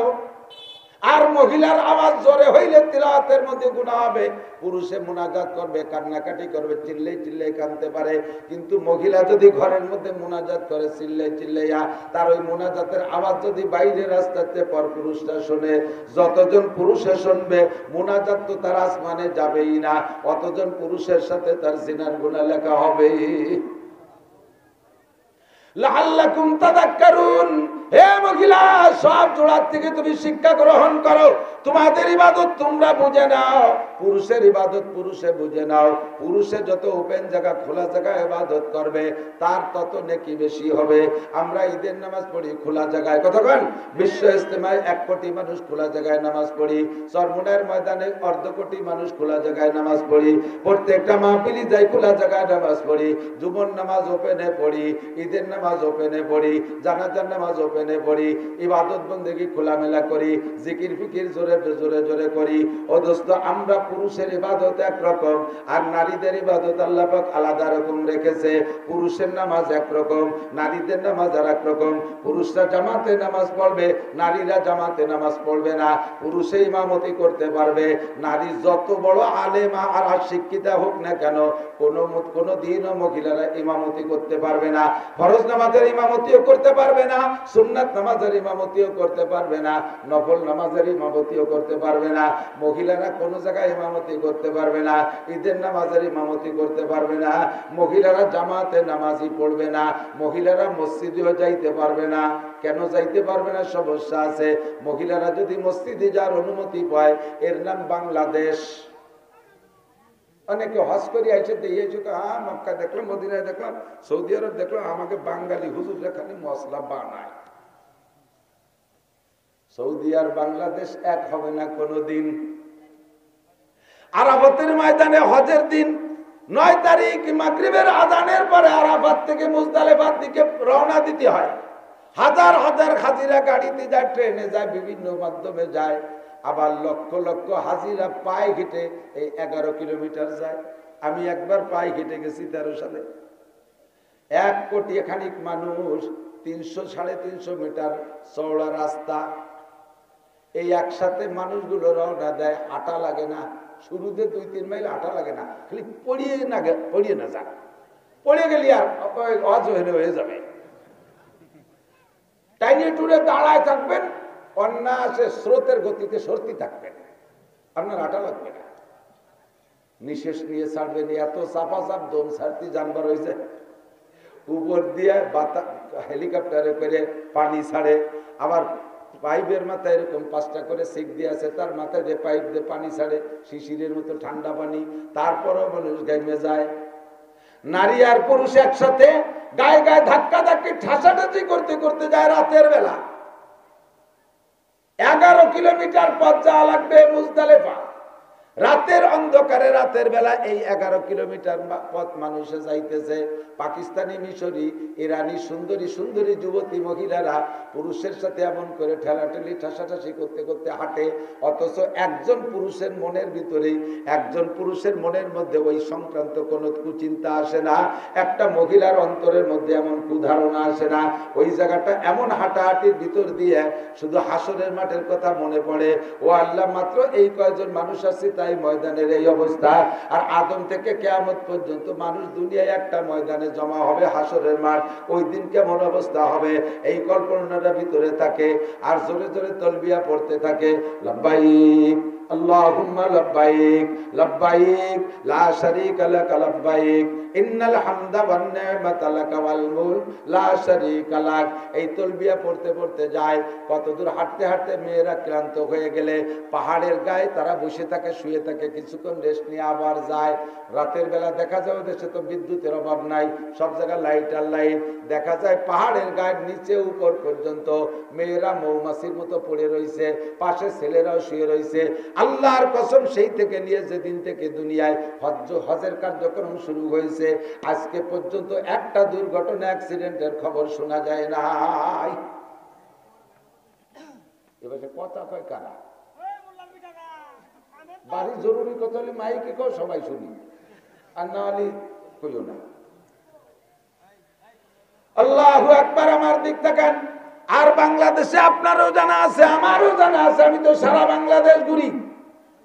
মসজিদের ছাদের উপরে বসে গাঁজা বা হিরোইন খায়, মসজিদের ছাদের উপরে বসে জিনা করে, মেহরাবের মিম্বারের আড়ালে বসে জিনা করছে, খবর আমার কানে। আল্লাহ পাক যদি মানুষের মতো এরকম হতো, জাগায় দুইটার একেবারে কুরবানি দিয়ে ছেড়ে দিত। আল্লাহ কায় সানাস্তাদরিজুহুম মিন হাইসু লা ইয়ালামুন ফামাহিলিল কাফিরিনা আমহিলকুম রুয়াইদা। আমি আপাতত সুযোগ দিয়েছি, দেখি কত উপরে উঠতে পারো। উপরে যত উঠা হবে আষাঢ়ে তত জোর বেশি হবে। এই জন্যই তাৎক্ষণিক দুর্ঘটনা। ঈদগার মধ্যে বসে গাঁজা বা ফেন্সিডিল হিরোইন খায়। বাংলাদেশ, এর নাম বাংলাদেশ। রাস্তায় দিয়ে চলতে গেলে কত ঝুঁকি আর রিস্ক। রাতের বেলা একটা সুন্দরী মেয়ে 10 কিলোমিটার হেঁটে যাবে, তার নিরাপত্তা দেওয়ার মতো বাংলাদেশ সরকারের কোনো ব্যবস্থা নাই। কথা বলেন ঠিক কি ঠিক না? ওই ইজ্জত নিয়ে বাড়ি যাইতে পারবে কিনা টেনশন আছে। মেয়েদেরকে ঢাকা বিশ্ববিদ্যালয়ে পড়তে দেন আব্বারা, নিজেরা তো আল্লাহ বিল্লে করেন, কিন্তু মেয়েগুলো কতটুকু নিরাপদ আছে আপনি জানেন না। এর নাম বাংলাদেশ। যদি মহিলাদেরকে মসজিদে যে নামাজ পড়ার অনুমতি দেয়া হইতো, কত যে অ্যাক্সিডেন্টের খবর আসতো। এক তো তাদের এই শ্লীলিত হানির অ্যাক্সিডেন্ট, 2 নম্বরে আর একটা সমস্যা আছে, মহিলাদের সাথে থাকে ছোট মোটো বাচ্চা কাচ্চা, মসজিদে যাইয়া পেশাব পায়খানা করে নষ্ট কষ্ট করে। হজে যারা গেছেন তারা থাকলে সাক্ষী দেন, বিশেষ করে মদিনায় দেখবেন, মদিনায় মসজিদে নববীতে এই পেশাব করিয়ে পায়খানা করিয়ে পোলাপান নষ্ট করে ফেলেছে। আর তাই বারবার ঝাড়ুদাররা খাদেমরা পরিষ্কার করতেছে, বলার তো কায়দা নেই। বিদেশ থেকে পোলাপান নিয়ে গেছে, আর টুকে টুকে আমার ডিম আন্ডা বাচ্চা সব ফুটে নেই, তাই নিয়ে গেছে হজ করাতে, জন্ম হাজি এগুলো করাতে গেছে, মসজিদ নষ্ট করে ফেলায়। হাদিসে আসছে আল্লাহ নবী বলেন, বাচ্চাদের মসজিদে নেওয়া আর নামাজ পড়ানোর বয়স হুজুর সীমা রাখা দিয়ে দিয়েছে। একটু এসে গেল বলে যাই, খেয়াল করেন। মুরুসিবিয়ানাকুম বিসসালাতি ওয়া গুমামনাহু সাবসিনিন। নবী পাক বলেন, তোমাদের বাচ্চাদের বয়স যখন হবে 7, একটু কোন কয়, তখন তাদের নামাজের অর্ডার করবা, তার আগে করবা না। আল্লাহদের ঠেলায় একটু 2 বছর 3 বছর 4 বছর 5 বছর যেটা মসজিদে কিছু আদব লেহাজ বোঝে না, তাই নিয়ে যায় মসজিদে, নিয়ে বড় 2 জন মুসল্লির মাঝখানে একটা গ্যাটিস ঢুয়ে দিছে। এই গ্যাটিস যাওয়া তো মসজিদের কিছু বোঝে না, নামাজের শুরু থেকে শেষ পর্যন্ত সব মুসল্লিদের ক্ষতি করে।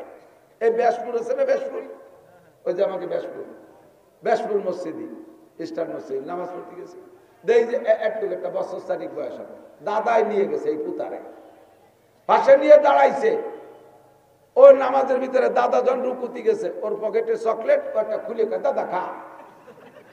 এই যদি কয় ফাঁসের জন্য নামাজ হয়, কেন আইসে দেবে না? সে তো বড় খেমটি কুমটিতে রয়েছে, আসে নাই।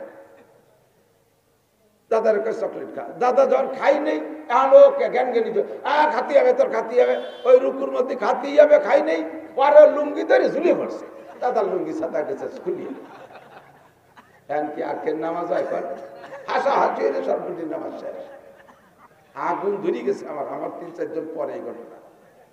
পরে বললাম, মিয়া বুড়ো এক সবাত আছে, কোরআন হাতে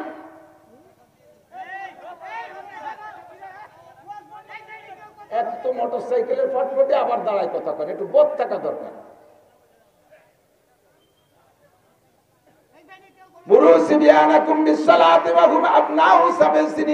এক মসজিদে নামাজ পড়তে গেছি, ইমাম সাহেব টুকারটা নিয়ে গেছে আল্লাহদের কড়ি, এই আল্লাহদের কড়ি নিয়ে মেম্বারের পর বসাইতে উনি নামাজে দাঁড়াইছে। ও কি বসে থাকছিস?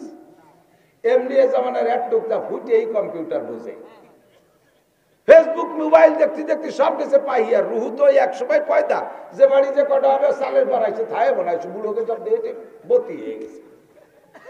কি বোঝা যে বোঝে তা কর কায়দা। আরো হুজুর গেছে মেয়ে বেশি ভটফটি হয়, বসাইতেছে 1 রেখাত 2 রেখাত অতি অতি ও সবকাই কাতারের মধ্যে দিয়ে তওয়াফ করে আইছে। যার সামনে যায় তার তো মেজাজ আগুন হয়ে যাচ্ছে, কিন্তু নামাজের মধ্যে কিছু করতে পারে। লাস্টে যা করছে, যাইয়া ঘুরিয়ে যাইয়া ইমামের সামনে দাঁড়ায়, ওর বাপের সামনে দাঁড়াইয়া পায়জামা রাবার নামাই দিয়ে দাঁড়াইছেন মুতি। ইমাম সাহেব, একটা অ্যাক্সিডেন্ট হয়ে গেছে, নামাজ ছেড়ে দেন। আমি যে অ্যাক্সিডেন্ট তোরে করা দরকার না, আনিস কি জন্যি সাড়ে না কি বাড়ি নেড়ু, ওনারটা খালি নেড়ু। এই বক্তারাও সাথে ছেলেবেলেদেরকে পোলাপান নিয়ে যায়, আমার মেজাজ আগুন হয়ে যায়। আমার 7টা ছেলে মেয়ে, 5টা ছেলে, 2টে মেয়ে, আমি জেন দেখেছি একটা পোলাপানের সাথে নেই, একটারও নেই না। সেদিন এক বক্তার আমি সতর্ক করে দিছি যে ভাই এভাবে বাচ্চা কাচ্চা নিয়েন না। রাস্তাঘাটে অ্যাক্সিডেন্ট হলে আপনি বাপ মরেন, সাথে গোষ্ঠী শুদ্ধ মরবে, পোলাপান গুলো মরবে। রাস্তাঘাটে ডাকাতি হতে পারে, বড় মানুষ ডাকাতির আক্রমণ, তার একটা সহনীয় ক্ষমতা আছে। ওই পোলাপান ডাকাতি রাতে রামদাও দেখলে স্টক করে মরে যাবে। এই কইতে কইতে 5-6 দিন পরে সেই বক্তা ডাকাতি রাতে ধরা পড়ছে কিশোরগঞ্জ। শেষে আমার ফোনে কয় যে হুজুর তওবা করছে, জীবনে নেব না। ছেলে মেয়ে কেউ কেউ ইদানিং দেখতেছি এর ফ্যামিলি সব বউ নিয়ে আসে ওয়াজ করতে, বউরে মাস্তুরাতের বক্তা, তবলিগালা রয়েছে মাস্তুরাতের তবলিগ, আর এরা হচ্ছে মাস্তুরাতের বক্তা। বউ নিয়ে এসে ভিতরে ডুবে দিচ্ছে, তুমি ওয়াজ করো বিটিকে, আর লাস্টে ফিটিয়াটা যাতে গটি কম্বল গোছায় গাড়িতে উঠে কোনোটা আমার ভালো লাগে না। এসে গেলে খানিক হয়ে গেলাম আর কি। সাতের আগে বাচ্চাদেরকে মসজিদে নেবেন না, সাতের থেকে পড়ার হুকুম করবেন, সাতের আগে পড়তেও বলবেন না, স্কুল কলেজে যাওয়ার জন্য বিরক্ত করবেন না। প্রথম সন্তান হইলে মানুষের তাড়াতাড়ি তাদেরকে লেখাপড়া শিখে পণ্ডিত বানাতে চায়। দিদি একটু কেজি কিন্ডারগার্টেন আছে না, কেজি তো কেজি সাইজই দেয়। 3 বছর শিশু শ্রেণী, মানে ক্লাসে উঠার আগে বলে 4 শ্রেণী, শিশু শ্রেণী, পুলাপান শ্রেণী, নাবালেক শ্রেণী, দুধ খাওয়া শ্রেণী, ফিডার শ্রেণী, এই করিয়া তারপর এগুলো যায়। 10-12 খান বই দিয়েছে, তা পারে না বইয়ে নীতি। শেষ কাজে অত বইয়ে আনতে পারে না, ভাবি আপনি নিয়ে আসেন। এই ভাবি দেহের একটা সম্মেলন করছে, প্রত্যেকটা কেজি স্কুলে একটা ভাবি সম্মেলন। বাচ্চা কাচ্চাদের ওর মধ্যে দিয়ে কয় মহিলা গাছতলা বসে বসে যত গিবাদ শিকাত পচা দড়ি দরবার করতে তালে দেয়। শাড়ি চুরির প্রতিযোগিতা, বোরকার প্রতিযোগিতা, অলঙ্কারের প্রতিযোগিতা, প্রসাদনীর প্রতিযোগিতা, এগুলো হয়ে যাওয়ার পরে এরপরে সংসার ধরে। আবার আপনার শাউরি কেমন, কতটা পুরো শুননি, শ্বশুর ওটা পুরো দাতাল, ওই শয়তানের জ্বালায় তো টিকতে পারলাম না, করতে গেছে ছেলে মেয়ে নিয়ে। স্বামী কেমন, ও তো একটা আবাল দামলা, বুদ্ধি নাই। দেওয়ার কেমন, ও তো একটা নুস, সবাই ইতিহাস পছন্দ। তোর বোট কাটা তো বাড়ি ভালো হয়েছে, এই কিন্তু নিজের সেই রোজা থাইয়ে ফরিদপুর যা লাগছে, কত বিটাকে ধাক্কা খাইছি, তা তো কর না, উনি বোরকা কিনতে গেছে। এই বোরকা, প্রসাদনী, অলঙ্কার, এইগুলোর প্রতিযোগিতা আর পারিবারিক গিবাদ, আর এ নিয়ে এই করতে গেছে ওই কেজি স্কুল খুলিয়ে ছোট্ট ছোট্ট এক টুকটা মার দিতে ধুমা মায়। অত বারিশ কেন, কয়েছে 4 বছর বয়স হয়ে গেলে এখনো ম্যাট্রিক পাস করলো না, কবে লেখাপড়া করবে, এখন ইংরেজিতে কথা বলতে পারে না। আবাল তুই কয় লাইনই ঘুরে তুইছিস, আমি তো 2.5 পাস। উনি পুরো 2 না, উনি 2.5, আর এক টুকটা ইংরেজিতে কথা বলতে পারে না, তার জন্য তার মানে। আমাকে হুজুররাও এই 3-4 বছরে তাই না, হুজুর আমার একটি সূরা আর রহমান শুনতে পারে, এই 4 বছরে আর রহমান মুখস্থ করছি, ওর 30 বছরও 30 পারা মুখস্থ হবে না। ব্রেন একবার হিট হয়ে গেলে, সেট গরম হয়ে গেলে, ওর তো এখন সে ধারণ ক্ষমতা হয় নাই। বিশ্বনবী মুহাম্মদ রাসূলুল্লাহ, বিশ্ববিজ্ঞানী, বাচ্চা কাচ্চাদের পড়ারও একটা বয়সের পরিমাণ দিয়ে দিয়েছে, 7-এর আগে পড়তে বলবা না। 7 হয়ে যাবে, দেখবেন ওই বাচ্চাই আপনাকে বিরক্ত করবে। ও এসে বলবে, ওর মারে বলে, আম্মু আব্বুরে বই কিনে দিতি, সবাই স্কুলে যাচ্ছে, আমার স্কুল ড্রেস কিনে, আমার জন্ম নিবন্ধন নিয়ে দিতি, আমি ভর্তি হবো। পাগল করে খাবে 7 হওয়ার পরে, আর এর আগে দেবেন পারবো না। ভর্তি বসছে, তুমি ভরো না, আমি আমারে ভর্তি কর। ছেলে তোর মারে কয়, তোমরা নিজেরা ভরো না, খালি আমারে ভর্তি কর। এগুলো করা যাবে। বাচ্চাদের দায়িত্ব, মাদের দায়িত্ব ঘরের ভিতরে। মারা হলেন প্রথম শিক্ষিকা, মায়ের কাছ থেকে সন্তানরা ভাষা শেখে। মারা শুদ্ধ ভাষায় কথা বলবেন, নিজেরা আঞ্চলিক ভাষায় কথা বললেও বাচ্চাদেরকে আপনারা শুদ্ধ ভাষায় কথা বলা শিখাবেন। বাপদের মাদের কাছ থেকে বাচ্চারা ভাষা শেখে, যার কারণে ভাষার নাম মাতৃভাষা। ভাষার নাম কি? বাপের ভিটে আমাদের জন্ম, বাপের এলাকায় আমরা বসবাস করি, বাপের এলাকার কথা বলি, অথচ ভাষার নাম মাতৃভাষা। কারণ সন্তানরা ভাষা শেখে মায়ের কাছ থেকে। মা যদি গালাগালি কাজাকাজি করেন, বাচ্চাও কিন্তু সেই গালাগালি শিখবে। মা যদি বিয়াদবি করেন, তাহলে বাচ্চাও সেই বিয়াদবি শিখবে। মা যদি দিনদার, ইমানদার, পরহেজগার হয়, তাহলে তার মেয়েগুলো এরকম ভালো হয়। মা ভালো হইলে মেয়ে ভালো, মা ভালো হইলে মেয়ে ভালো হয়। হাজারো প্রমাণ। নবী পাক সাল্লাল্লাহু আলাইহি সাল্লাম গারে হেরা জাবালে নূর, হাদিস সাহেব যারা গিয়েছেন, যেই পাহাড়ে ওহী নাজিল হয়েছিল প্রথম রাত্রে লাইলাতুল কদর, ওই পাহাড়ের নাম জাবালে নূর। যেই গর্তের ভিতরে হুজুর বসা ছিলেন গুহার ভিতরে, তার নাম গারে হেরা। আল্লাহ পাক যার তৌফিক দিয়েছেন ওর মধ্যে ঢুকে ইশরাকের নামাজ পড়ছি। যদি তৌফিক হয় কোনোদিন যাইয়েন, যুবক যারা আছে তোমরা এখন থেকে প্রতিজ্ঞা করো, বুড়ো হয়ে গেলি ওয়ান উঠতি আর বাড়া, নিচে যাইয়ে উপর দিকে সময় মতো আসতে পারলাম না, উঠতে পারলাম না, লম্বাটা হাই সাইডে নিচে হাওয়াতে হাওয়াতে চলে আসবা। শক্তি থাকতে একবার যাবা গারে হেরায়, হেরা গুহার ভিতরে যখন ঢুকবা, যদি আল্লাহ তৌফিক দেয় তুমি ওর মধ্যে ঢুকা 2 রাকাত নামাজ পড়ে হাত তুলবা, দেখবা তোমার মনের মধ্যে এমন একটা ভাব আসবে, মনে হয় যেন জিবরাইল তোমার সাথে দেখা করবে। ওই জায়গায় জিবরাইল হুজুরের সাথে দেখা করেছিলেন, তোমারও মনে হবে যেন জিবরাইল আমার সাথে দেখা করবে। আল্লাহু আকবার। এই গারে হেরায় নবী পাক 40 দিন ছিলেন। কয়দিন? 40 দিন। রমজানের আগের থেকে শুরু করছে, আল্লাহকে তালাশ করতে গেছে গারে হেরায়, 40 দিন ওখানে বসে ইতিকাফ করেছেন। এই জায়গা তখন নিচে কোনো গ্রাম বাড়ি ছিল না, ঘর বাড়ি কিছুই ছিল না, পাহাড় আর পাহাড়, চতুর্দিক দিয়ে পাহাড়। এখন পাহাড় কাইটে সমতল করে শহর বানাই ফেলাইছে। শহরটার নাম হলো আজিজিয়া। জাবালে হেরার নিচে দিয়ে শহরের নাম আজিজিয়া। এই জায়গায় নবী পাক সাল্লাল্লাহু আলাইহি সাল্লাম একা একা 40 দিন, দিন এবং রাত্রে, কারেন্টও নাই, লাইটও নাই, মোমবাতিও নাই, নাই কোনো বাতি নাই, নাই দিনের বেলা দিনের আলো, রাতের বেলা অন্ধকারে বসে বসে আল্লাহকে পাওয়ার জন্য ধ্যান করে। আর এই 40টা দিন খাইলেন কি? মক্কা থেকে গারে হেরা 3 কিলোমিটার পথ, এখন সমতলে। আর সে সময় ছোট ছোট টিলা টপকায় যা লাগতো। মা খাদিজাতুল কুবরা রাদিয়াল্লাহু তাআলা আনহার বয়স তখন 55 বছর। কত? মহিলারা 55 বছরে বুড়ি হয়ে যায়, আয়েশা হয়ে যায়। 55 বছর বয়সের পরে 99% মেয়েদের মাসিক হয় না, বার্ধক্য দিকে চলে যায়, তাদের যৌন সব ক্ষমতা সব দুর্বল হয়ে যায়, সূর্যবীর্য লুজ হয়ে যায়, বার্ধক্যে চলে যায়, বুড়ি হয়ে যায়। খাদিজাতুল কুবরা 55 বছরে বুড়ি মহিলা, মক্কা থেকে তার স্বামীর খেদমতের জন্য, মুহাম্মদুর রাসূলুল্লাহর খেদমতের জন্য সকালে একবার বিকেলে একবার এই কয় কিলোমিটার পথ চপকাইয়া খানা নিয়ে সেই পাহাড়ে উঠতেন। সেই সময় পাহাড়ের গায়ে কোনো সিঁড়ি দেওয়া হয় নাই। আমি 13 সালে যখন পড়তে উঠছি তখন সরকারি পদ্ধতিতে কোনো সিঁড়ি ছিল না, এমনি পাকিস্তানিরা কাইটে কাইটে একটু খাত বানাইছে, দরনাটর না কিছু নাই। সৌদি আরবে বহু পাহাড় দেখছি ওই রকম বেঢঙ্গা পাহাড় আর নাই, উঠা বড় রিস্ক। গত 2 বছর 3 বছর আগে এক যুবক উঠতে যে স্লিপ করে পড়ে মরেই গেছে, বড় ঝুঁকিপূর্ণ জায়গা। আল্লাহু আকবার। ওই জায়গা খাদিজাতুল কুবরা বিনা সিঁড়িতে কিভাবে উঠতেন ডেলি 2 বার আল্লাহই জানে। নবী পাকের খেদমত, স্বামীর খেদমতের জন্য খাদিজা 2 বেলা খাবার নিয়ে যাইতেন। এই খেদমত ফাতেমা রাদিয়াল্লাহু তাআলা আনহা দেখেছেন। মদিনায় যাওয়ার পরে হাজী সাহেব যারা দেখেছেন, একটা মসজিদ আছে মসজিদে নববীর পাশে, ছোট্ট একটা মসজিদ, মসজিদের নাম মসজিদে আলী। 4 সাহাবার নামে 4টে ছোট্ট মসজিদ আছে, মসজিদে আবু বকর, মসজিদে উমর, মসজিদে ওসমান, মসজিদে আলী। এই 4টে ছিল ওনাদের বাড়ি, ওনাদের বসত বাড়ি। পরবর্তীতে ওনাদের ইন্তেকালের পরে কয়েক যুগ পরে যাইয়া ওই বাড়িগুলো ভেঙে মসজিদ বানাই দিয়েছে। ছোট ছোট মসজিদ, অর্থাৎ নামাজ পড়তো মধ্যে নফল নামাজ, ওক্তীয় নামাজ পড়তো মসজিদে নববীতে। পরবর্তীতে এবার যে দেখলাম ছোট মসজিদ কয়টা ভেঙে 2টে মসজিদ আছে, মসজিদে আবু বকর, মসজিদে উমর, 2টে মসজিদ আছে। আল্লাহ।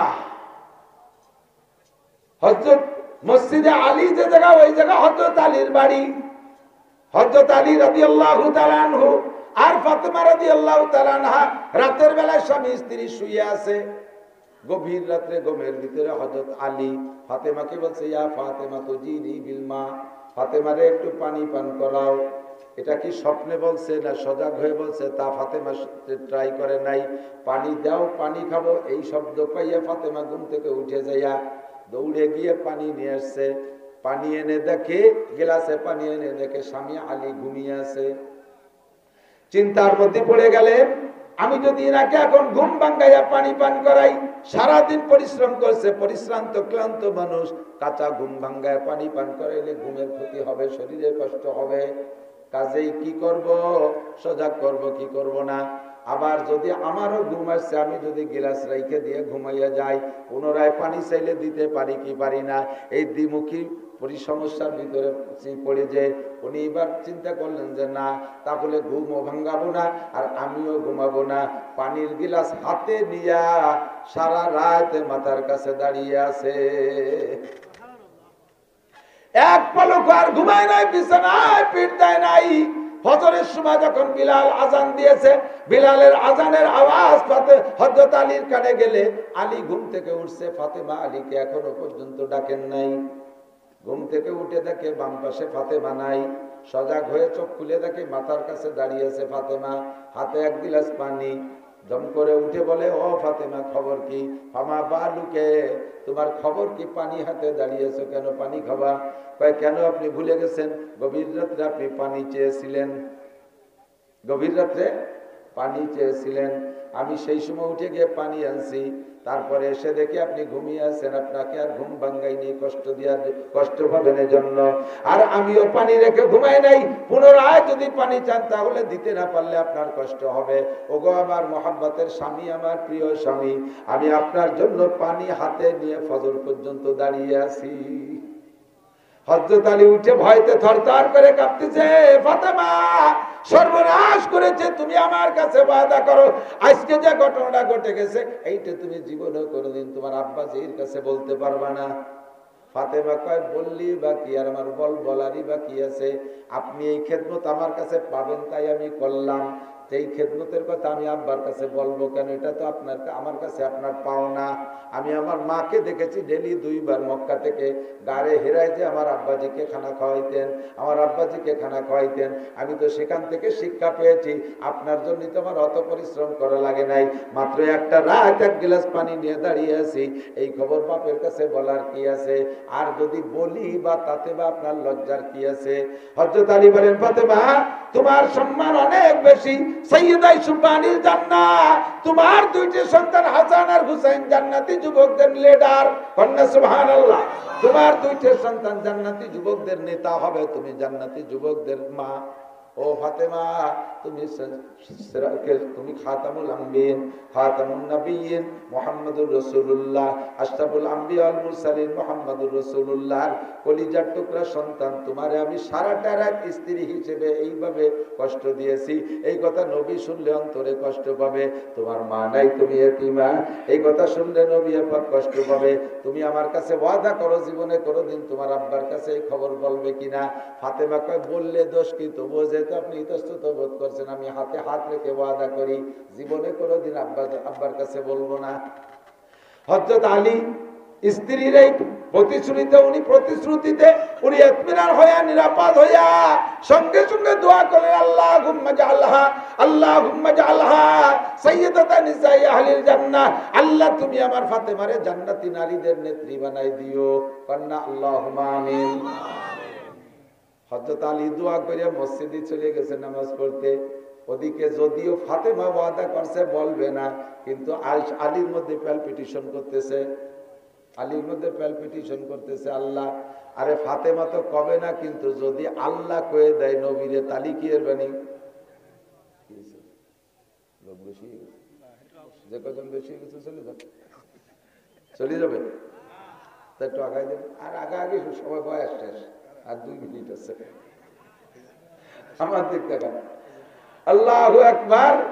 আমি যত ভালো আজ করে আপনারা খুশি হবেন, আর ওনাকে নজর হলে এই পাশে ঘর বানাই দিতে। ও আমি পারিনি, হলো শফিকির কাজ। সবাই বসেন, পকেটে হাতে যা আছে ওইটা নগদ নেবে। ওই যে মৌলবী করবেন আগে সেই সাথে পয়সা দিয়ে একেবারে পয়সা নিতে পারি, কোনো মৌলবী উঠে গেলি। যত জায়গা কালেকশনের নাম শুরু হলেই হুজুর কয়েকজন আগে উঠে আটা দেয়। যারা দেয় যে আমরা জীবন বলে বিক্রি রেখে আমরা তা দেবো না, যারা দেবে তারা থাক, আমরা খয়রাতিরে উঠে যাই। সাইলি বেলবানি কিন্তু করি। আল্লাহু আকবার। আমার দিক দেখেন, হযরত আলী মসজিদে যাইয়া ফজরের নামাজ পড়েন। প্রথম বড় 4 জন হুজুরের কাছাকাছি বসেন, দাঁড়ান। আর নামাজের পরে হুজুর পিছনের দিক ফিরে বসে সাহাবায়ে কিরামদেরকে নিয়ে রাতে নতুন ওহী আসলে সে খবর শুনাই দেন, কোনো ঘটনা থাকলে সেগুলো শুনান, এরপরে সাহাবায়ে কিরামদের স্বপ্ন থাকলে শুনে শুনে ব্যাখ্যা দেন।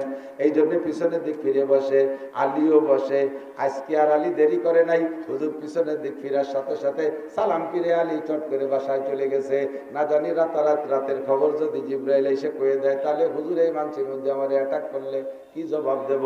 আলী এই জন্য বাসায় চলে গেছে। হুজুর যখন পিছনে ফিরে বসছেন, দেখেন মসজিদে নববীর এক পাশে একটা গেট আছে, হাজী সাহেব যারা গিয়েছেন তার গেটটার নাম হলো বাবে জিবরাইল। ওই গেটটার নাম বাবে জিবরাইল। ওই গেটে ওই সময় হযরত জিবরিল আলাইহিস সালাম হাজির। হুজুর পিছন দিকে ফিরে জিবরাইলকে দেখছেন। জিবরাইল সালাম দিয়ে হাতছানি দিয়েছেন, তাহলে ইয়া রাসূলুল্লাহ হুজুর একটু উঠে আসবেন, মজলিসের মধ্যে বলা যাবে না। হুজুর জিবরাইল কই সময় দেখে হুজুর একটু কম্পিত, আল্লাহ না জানি কোনো দুঃসংবাদ আসছে নাকি এত রাত্রে। আল্লাহু আকবার। হুজুর ওখানে গেছেন। হুজুরকে জিবরাইল কানে কানে বলতেছেন, ওগো আল্লাহর নবী, অর্ধ রজনীতে আলী আর ফাতেমার মধ্যে এই ঘটনা ঘটছে। এরপরে আলী ফাতেমার কাছ থেকে অঙ্গীকার নিয়েছে, খবরটা আপনার কাছে কোনোদিন বলবে না। আর এই কথার পর আলী খুশি হইয়া আল্লাহ পাকের কাছে দোয়া করেছেন। আল্লাহ সেই দোয়া কবুল করেছেন। আপনার ফাতেমাকে আল্লাহ জান্নাতি নারীদের নেত্রী ঘোষণা দিছে। হুজুরের মেয়ে ফাতেমা জান্নাতি সমস্ত নারীদের নেত্রী। এই খবরটা হুজুর শুনলে হুজুর বেজার না খুশি? এই খুশি সামলাইতে না পারে সাহাবায়ে কিরামদেরকে বললেন, আলাইকুম বিল মাকান, তোমরা যে যে জায়গা আছে ওই জায়গায় বসে থাকো, নড়ো না, আমি খবরটা জায়গা মতো পৌঁছে আসি। ওই জায়গা থেকে এবার আলীর বাড়ির দিকে হুজুর আস্তে আস্তে গুড়ি পায়ে হাঁটতেছে। আলী রাদিয়াল্লাহু তাআলা ঘরের মধ্যে থেকে ঘরের মধ্যে থেকে দেখছে যে হুজুর আসতেছে, এবার কাম সারা হয়ে গেছে। ও কপাল, যে ভয় পাইছিলাম সেই ভয়তে মনে আজকে ধরেই বেলাইছে।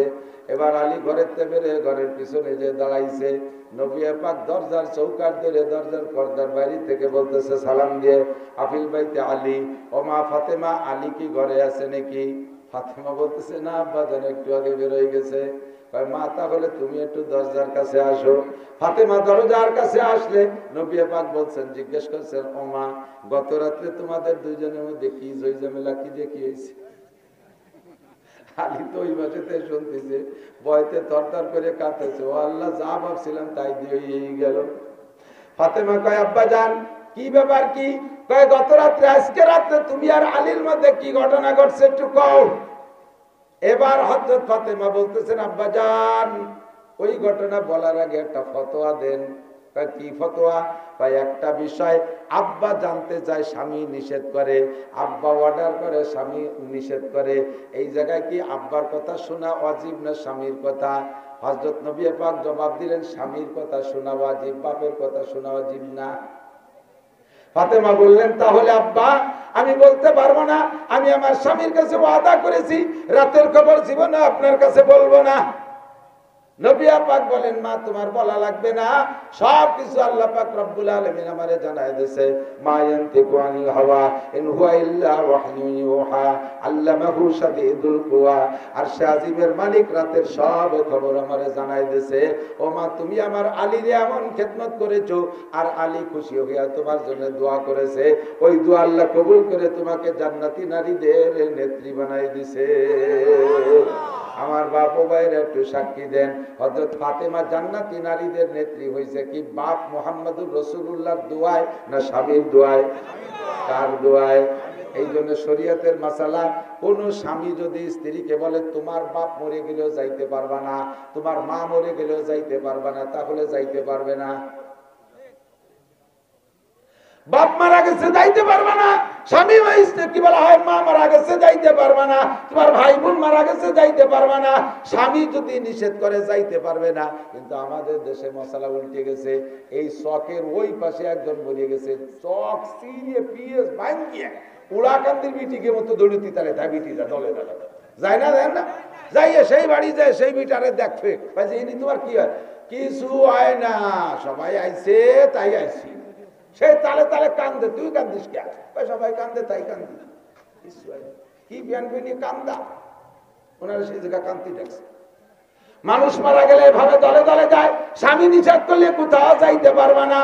ও মহিলারা সাবধান, রিজালু কাওয়ামুনা আলান নিসা, যে কথা বলতে যে সরে চলে আসছি, স্বামীদেরকে আল্লাহ পাক পুরুষ নারীদের উপরে, পুরুষদেরকে আল্লাহ পাওয়ার দিয়েছে।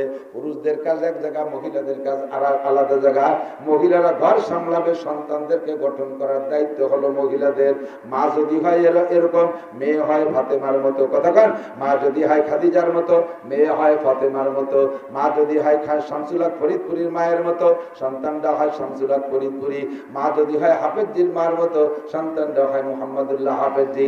আরে মা যদি হয় ফজলুল করিম চরমুনার পীর সাহেবের মায়ের মতো, সন্তানটা হয় বিশ্ববিখ্যাত পীর ফজলুল করিম চরমুনার পীর সাহেব, কথা কন ঠিক কি ঠিক না? আর মা যদি হয় মুমতাজের মতো, সন্তান হবে আব্দুল কাদের জিলানীর মতো। লুসো ওয়াদবায়েশ আসুসা আপা দুয়া, ঠিক না? সন্ত্রাস ডাকাত হবে। এজন্য মাদের ভূমিকা ঘরের ভিতরে পালন করবেন। আল্লাহ পাক তোমাদেরকে আলাদা করে সৃষ্টি করেছে, তোমাদের ডিউটি ঘরের ভিতরে, বাইরে তোমরা যাবা না। আর আমরা পুরুষদের ডিউটি বাহিরে, আমাদের ঘরের ভিতরে ডিউটি না। তবে আপনাকে লয়ে বিব্রত রহিতে আসে নাই কে হওয়া বনি পারে। সকলের তরে সকলে মুরা, প্রত্যেকে মুরা, পরের তরে। ব্যাখ্যা বিশ্লেষণ করার সময় না, আমার টাইম এসে 5 মিনিট বেশি হয়ে গেছে। ব্যাখ্যা বিশ্লেষণের সময় না, আমার দিক তাকান। আপনাকে লয়ে বিব্রত রহিতে আসে নাই কে হওয়া বনি পারে। সকলের তরে সকলে মুরা, প্রত্যেকে মুরা, পরের তরে। আপনারা পুরুষদের ভেটো পাওয়ার আছে, নারীরা আপনাদের খাদেমা। স্ত্রী যদি আপনার গায়ে একটা ঘামাসি মারিয়ে দেয়, মহব্বতের সাথে একটা ঘামাসি গালায় দেয়, মহব্বতের সাথে, আন্তরিকতার সাথে, ওই মহিলার আমল নামায় 7 ভরি স্বর্ণ আল্লাহর রাস্তায় দান করা সব লেখা হইয়া যায়। মহিলা যদি স্বামীর জুতো সুদা করে দেয়, 7 ভরি স্বর্ণ দান করার সওয়াব। জামা কাপড় ধৌত করে দেয়, 7 ভরি স্বর্ণ দান করার সওয়াব। হাত্তাল লুকমাতে ফি ফিহে, এমনকি একটা খাদ্য লুকমা যদি মহিলা মহব্বতের সাথে স্বামীর মুখের মধ্যে উঠে দেয়, 7 ভরি স্বর্ণ দান করার সওয়াব পায়। এমন নাকি মহিলা পায়। এখন আপনার স্ত্রী বস্তা ভরে যেতে নাকি কামাই করতে পারে। এই জন্য আপনি বাড়ি যে সব কাজ বউরে দিয়ে করাবেন। তুমি আমার জুতো সুজারি দাও, তুমি আমার লুঙ্গি দিয়ে দাও, তুমি আমার গেঞ্জি দিয়ে দাও, তুমি আমার জাঙ্গিয়ে দিয়ে দাও, তুমি আমার মাথায় তেল মাহাই দাও, সব তারে দিয়ে করাবে। মহিলা তখন বিরক্ত হয়ে যাবে। এই খেদমত নীতি হলি কথা হবে না। খেদমত নীতি হলে সিস্টেম আছে। আপনি দিন করে পিএস উঠেছেন, ওই পিএস তো বাড়ি বিটিরা কাটিয়ে কুটিয়ে সাইজ করে না? আপনি মাঠ বাইসে নিয়ে তুইছেন, বিটিরা আড় বেড়ে নাড়ছে, তারা তো বসে থাকে না। আপনি ধান কাটিয়ে নিয়ে মলিয়ে তুই চলে গেছেন, বিকেল বেড়া 4 দোকানে গাপসায় বেড়াচ্ছেন। সেই বিটি পেটে একটা, ফিটি একটা, কোলে একটা, কাকে একটা, বুড়ো বুড়ি শ্বশুর শাশুড়ি মরে মরে বাপ 8-10-12 জন কিষেনের ভাত লাইন দিয়ে উঠোন লেপছে, 400 ধান সেদ্ধ হয়ে সেদ্ধ শূন্য করিয়ে আবার 3-4 বার মেঘে দাবড়াইছে। এর সব কিছুর উপেক্ষা করিয়ে গোসাই গাছায় 3 ওয়াক্ত ভাত লাইন দিয়ে সে বিটির কি পা সুতো আছে? আর রাত্রি যায় সে আমার মাথায় একটু তেল মাহাই দাও। সেই সময় বিটি কি করে, তুমি ধান কাটছো, আমি কি বাড়ি তামুক খাইছি নাকি? তোমার মাথায় তেল দিতে হলে আমার মাথায় দাও। তুমি দাও না, আমি দেবো না, দুটিয়ে গুতি লেগে যাবে না রাত্রি। এই জন্য তেল নেওয়ার সিস্টেম হলো এই কষ্টের পর এই পাশে কথাই কবে, ওই লোক কথাই কবে। পথ হোক একটু বুঝতে হয় যে ওয়াজ আসছে, একটু চুপ করে চলে যাই। খেদমত নেওয়ার সিস্টেম সেই দেয়, তারপরে মুনাজাত করে দেবো। খেদমত নেওয়ার সিস্টেম হলো, যদি স্ত্রীদের এই নেকি কামাই করার পথ খোলা রাখতে হয় খুব সামঞ্জস্যতার সাথে। আপনিও সংসারে পুরুষ, সেও সংসারে মহিলা, উভয় কাজ করে সংসারকে গড়িয়ে উঠেছেন। আপনি খালি পাইকারি খেদমত নেবেন, তারে কিছু করবেন না, তা তো না। খেদমত যদি নীতি হয়, রাত্রি বেছেনে ছেলে মেয়েরে শোয়াই দিয়ে দুইজনে যখন আলাদা বেছেনে যাবেন, শস্য তেলের শিশি একটা নিয়ে যাবেন। তুমি দিন ভরে কত কাজ করছো, তোমার তো মাথা ব্যথা হতেছে, আসো তোমার মাথায় একটা তেল দিয়ে দিই। এই করে যখন আপনি তেলের শিশি হাতে নেবেন, লাগ দিয়ে হাতের থেকে কাড়িয়ে নেবে, আপনি শোন আপনার মাথায় দিয়ে দেয়, সহজে তেল পাবেন। আর যদি আমার একটু তেল দাও, তুমি আমার দিয়ে দাও, তা নাহলে দিব না। এই দুটি মাথা বাড়ি বাড়িয়ে ঘুম শেষ। আপনাকে বিব্রত রহিতে আসে নাই কেহ বলি পারে। সকলের তরে সকলে মোরা, প্রত্যেকে মোরা, পরে তরে। আমি যদি ইচ্ছা করি, আমি যদি বলি যে এই যুবকরা, এই এলাকায় আমার বহুত ভক্ত যুবক আছে, আমার কাপড় চুপড় ময়লা হয়ে গেছে, রাস্তায় রাস্তায় থাকি, আর তোরা আমার কাপড় করে একটা ধুয়ে দেয়, ধুয়ে দেওয়ার লোক আছে না? বিশেষ করে মাদ্রাসার ছাত্ররা আছে না, স্কুল কলেজের যুবকরা আছে, বহুত মহব্বতের বন্ধু আমার আছে, এক করে ধুয়ে সাথে ধুয়ে আয়রন টায়রন করে দেবে। কিন্তু আজও পর্যন্ত আমি আমার কাপড় চুপড় বাড়ির মহিলাকে দিয়ে ধোয়াই না। আমার কাপড় আইসকেও গুটি খানিক ধুয়ে বুলু টুলু দিয়ে সাইজ করে দিয়েছি। আরো মাঝে মাঝে বাড়ির কাপড় চুপড় আর এক গাদে আমি ভিজে দিয়েছি। ইনশাল্লাহ মাহফিলি শেষে বাড়িতে সেটুন ধোবো রাতা নাই। আর অজের সিজন শেষ হয়ে গেলে গাই আছে দুটো, গাছ তো কাটিয়ে রীতিমতো আমার মাথায় আছে, কাশি আছে 5 কান, ডাঙ্গার কাজ, ক্ষেতের কাজ, চকের কাজ করা সব আছে। আমি উঠোন ঝাড়ু দিই, আমার বাথরুম আমি নিজে পরিষ্কার করি, পুরো বাড়ির বাথরুম আমি সাফ করি। তা বাড়ি বিটিরা কি ঘাস কাটে নাকি? বিটিরাও ঘাস কাটে না। অনেক বড় বাড়ি আলহামদুলিল্লাহ, 5টা 7টা ছেলে মেয়ে, আমার বুড়ি মা আছে, বড় ছেলেটা প্রতিবন্ধী, 2টে রুগীকে পালা লাগে, অবিরাম মেহমান আসতে তালেই আছে। বাড়ি অনেক কাজ, এত কাজ করে সে একা একা পাইরে ওঠে না। ছেলেরা সব পড়ে, মাদ্রাসায় পড়ে, তারা মাঝে মাঝে আসে, আত্মীয় স্বজন সবসময় আসে। এত কাজের ভিতরে আবার আমার এত খেদমত যদি তারা যে করাই, সে নেকি পাবে, করার জন্য প্রস্তুত। কিন্তু আমার তো একটু বিবেচনা তার দরকার। থাল খানো ধুয়ে খাই না, অনেকে আছে আল্লাহদের ঠেলায় বড়কে থাল ধুয়ে দাও, ভাত কাড়িয়ে দাও। কে তুমি এত আল্লাহ দিয়েছো, নিজে কাড়ি খাতে পারো না? থাল খান ধুয়ে খালি কি হাতে গা হয় নাকি? আমারটা আমি করবো। আরে খুতবাতুল আহকামি দেখেন, খুতবাতুল আহকাম খুলে দেখেন, হুজুর সাল্লাল্লাহু আলাইহি ওয়াসাল্লাম নিজের গায়ের উকুন নিজে মারতেন, মাঝে মাঝে উকুন হইতো মারতেন, নিজের কাপড় নিজে সেলাই করতেন, নিজের জুতা নিজে সেলাই করতেন, জুতা পরিষ্কার করতেন নিজে। হুজুর এগুলো সব নিজে হাতে করতেন। কাজে আমরা সকলের তরে সকলে মুরা, প্রত্যেকে মুরা পরের তরে। আমাদের যার যার দায়িত্ব আল্লাহ পাক যে 2 ভাগ করে দিয়েছে, যার যার দায়িত্ব পালন করব। এখন এই দায়িত্ব পালন করতে পুরুষরা কোন জায়গায় যাবেন? পুরুষরা মাঠে মাঠে ওয়াজ শুনবেন, আর তবলিগে যাবেন। তবলিগে যাবেন, তবে আলেমদের সাথে তবলিগে যাবেন। এই সন্ত্রাস পার্টি টঙ্গীর ময়দানে যারা খুলিয়ারে, ওরা কোনো তবলিগই না, ওরা আগেও যা করে বেড়াতো, এখন পাগড়ি বেঁধে তাই করে। কথা কন না কেন?